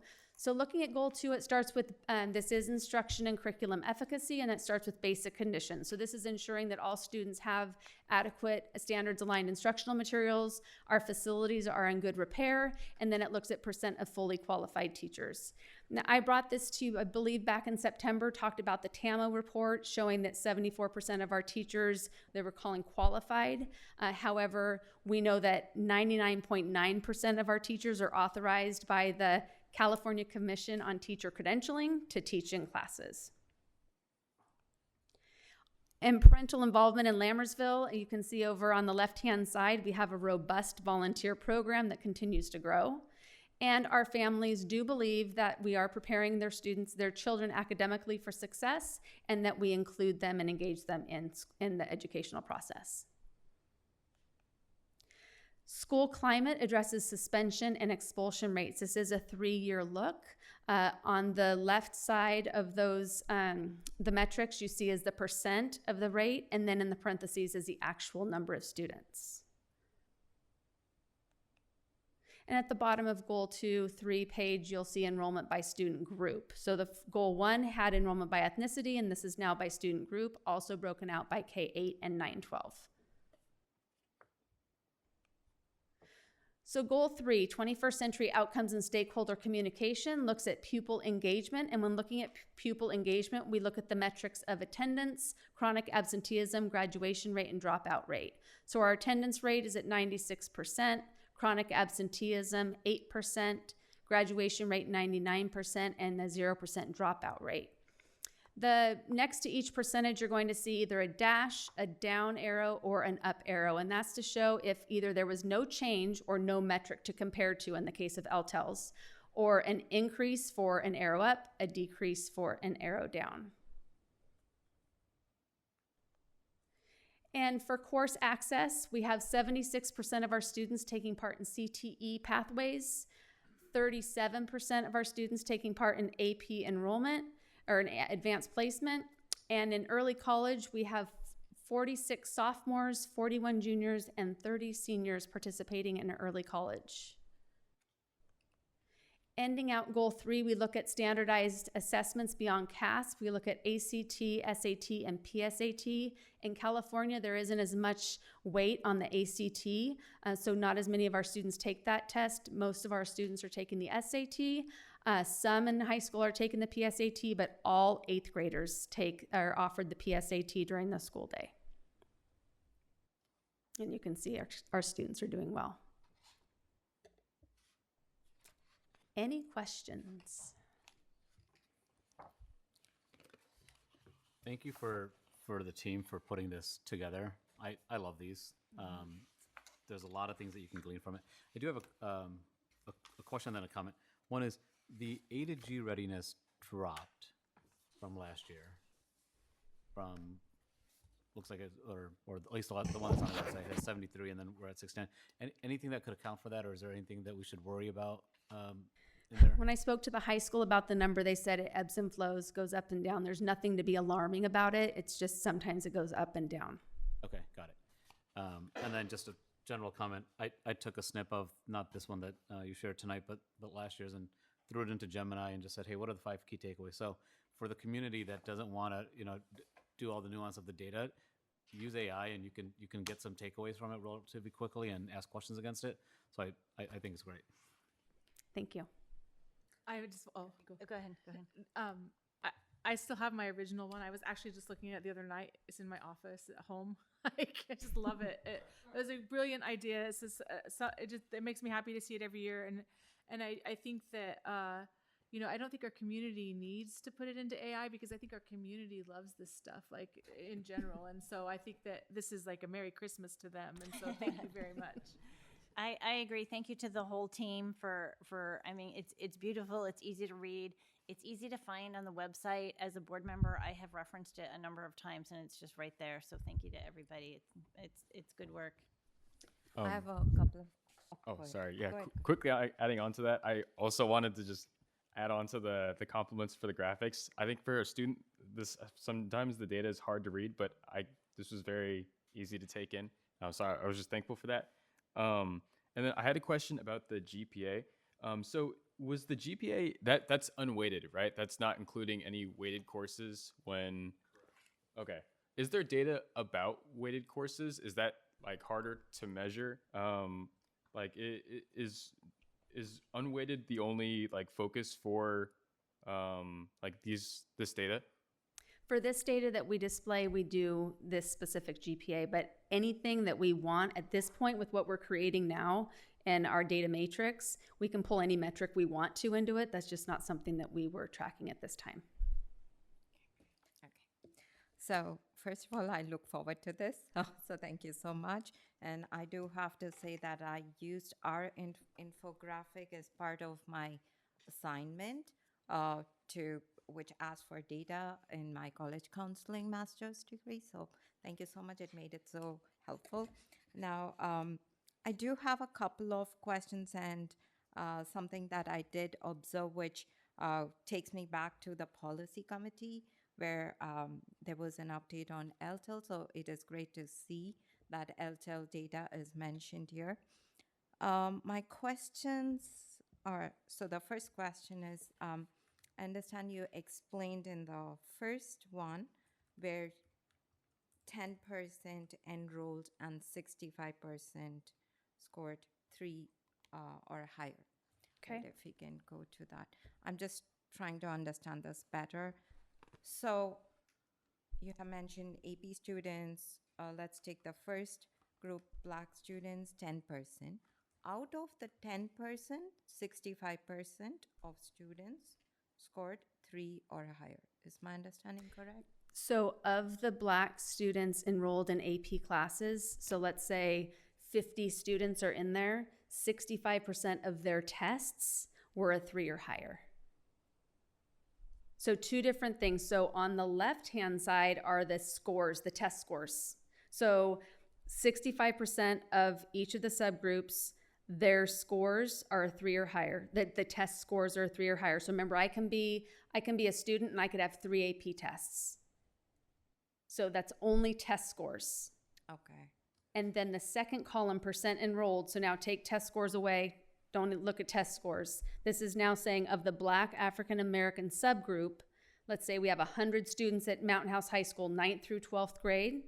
Of those 100 students, 10% of them are enrolled in AP courses. For clarification, that 10%, they could have 1, 2, or 3 AP courses, is that correct? Yes. Thank you. And so that 65% tells us that the students have enrolled to AP courses. Yes. And They're enrolled, but they have test scores. That's how their scores came out. So maybe let's go back to the blue box, take the subgroups aside and just look at AP in general again. Of all the students in AP, so any tests that they took, the total of all of the tests in AP, 82% of those tests were a 3 or higher.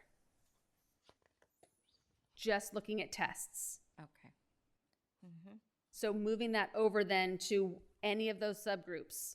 So the Black subgroup of the students now, only the students who are in the Black subgroup, of them, any test they took, 65% of those tests were a 3 or higher. Okay. Okay. I know this one's, Yeah. I'm trying to A make it little, more but clear. yeah. And But thank you for explaining. Let me get to my next one. Okay, the MAP testing. So we are indicating this report only after they complete the spring map. Is my understanding correct? Not for this metric, for LCAP, this is the spring report. But for our purposes in the district, we also use the fall reporting and the winter reporting to support interventions and instructional decisions. But for LCAP metrics, it's the spring. So we do keep track of all the 3 map testing scores. It's in the data matrix. So actually at one point, it took a lot longer to get CASP results than it does now. And so the spring was all we had to make some immediate decisions. Now we're getting CASP scores much sooner. So it's we have a little bit more ability to get more information. Thank you. And my last one would be, so when we are indicating the PSAT scores, right, there, I do see that we have mentioned the 8th graders because right now it's mandated for them to take it. But we do have our 10th and 11th graders who do take their PSATs. So where are we tracking them, or are we planning to add the 11th and 12th also in this? Not for this metric. For this metric, we capture the older students in the SAT. The PSAT is where we're capturing our 8th graders to say where are they at going into high school. So for this metric, we're reporting 8th graders for the PSAT. Is there a reason we are not reporting the 11th and 10th graders? And the reason I'm asking is because I remember we had like almost 15 kids from junior year who received the National Honor Scholarship as part of their PSAT 11. So I know it's a big celebration for our school district. So I'm just trying to, do we have any plans, or is there a reason we are not reporting that celebration year? So, right there, I agree. That is a celebration, right? And there's a lot of celebrations for our students. For the purposes, just a reminder for this, the infographic, the dashboard is about LCAP and talking about student progress towards proficiency. So these really are identifying how are our students doing on track for 8th grade to be able to make some instructional decisions if we need to at either a middle school level or at the high school level when they go into 8th grade. So a little bit different, right? We're really looking at how are our students performing. So if we look at PSAT as a whole, we're looking at how are our 8th graders going into the high school. Also for the 10th and 11th graders, it's not as systematic assessment offering as it is in 8th grade. We do this during the school day. It's designed by the teachers. Every student is present to take the test. It's not the case for the 10th and 11th graders. They don't, it's not offered in that. They don't have that same testing expectation for PSAT. I understand. So please correct my knowledge. As per my knowledge, 10th graders do have the option to take PSAT. However, the 11th graders, they are mandated to take their PSAT. October, is my understanding wrong? October is the national, in your junior year, is my understanding, is the national merit. That's when you get those qualifications for the national merit one, and where there are scholarship opportunities available. So it's your junior year. I think it's somewhere around October. Yeah. So are they mandated to take it, or it's still optional for 11th grade? It's optional. Optional? Okay. Thank you. You're welcome. Just for clarity, the data that's on the dashboard is almost exclusively, if not exclusively, for the LCAP needs. We have a lot of other data that the district has access to that isn't reflected here because it's not part of LCAP. That's Is that correct? That's correct. I'm just curious now, just because I'm curious. You're not required to take the ACT or SAT either, right? ACT, no, and SAT, no. Like, you don't have to. No. Like, if you don't want to go to college, and you could. I don't even think you have to take it to get into some colleges still. And that's true too. Yeah. Right? Yeah. So I think There's the less and less weight on it now than before. And so the data, no matter what we do, there's always going to be nuances to data that's presented. So I think it's as is probably reflects the majority of times in the student's life that they would take these tests are reflected, which to me I think is important. Okay, any other questions or comments? I apologize. I had one more question. I was going to ask how, I don't know if you know this off the top of your head, but how similarly does because this is a measure of proficiency, right? How similarly does for AP pass rate, how does that match passing the actual course? Like, because there's the AP test and then there's the actual class. Are the statistics similar? I do not have that data. You know, you could go knock on Mr. Shum's door and he could probably get that for you. Okay, gotcha. Yeah. Yes. Okay. Right, can I, do you have more? Wait, a follow up to that. So you know what? I'll bet you in Calculus BC, the number of kids that pass the class versus getting a 1 or a 2 is going to be different than if you did African American studies. So it's probably by subject matter. Okay. Yeah, that's a good point. And then the follow up to that question, for the people that are enrolled in the course and don't end up taking the test, because you have the percent of people enrolled, and then you have the percent from the enrollment that pass. Is enrollment taking the AP test, or is that enrolled in the course? Because if they don't take the AP test, does that still contribute to the... No, two different things. That's why enrollment is specifically over on one side and the tests are on the other. Because you're correct, you can be enrolled in an AP class and not take the AP test. Okay. Thank you. Good question. Thank you. And just to follow up on the question that Trustee Rodish asked, student trustee, I think there are also students who may not be enrolled with the school on an AP, but they do take an AP test. Right? So we are not accounting for that either. Do you know that answer? No. It's just our kids. We don't. All right. Yeah. Thank you. But we could have students at Mountain House High School who take African American Studies test without taking the course. Does that get that's reported in here? No, that's what we're saying is not. These are kids going to our classes, taking tests with us, through us. Got it. Okay. Thank you. Thank you. Thank you very much. We appreciate that, and it looks You're great. welcome.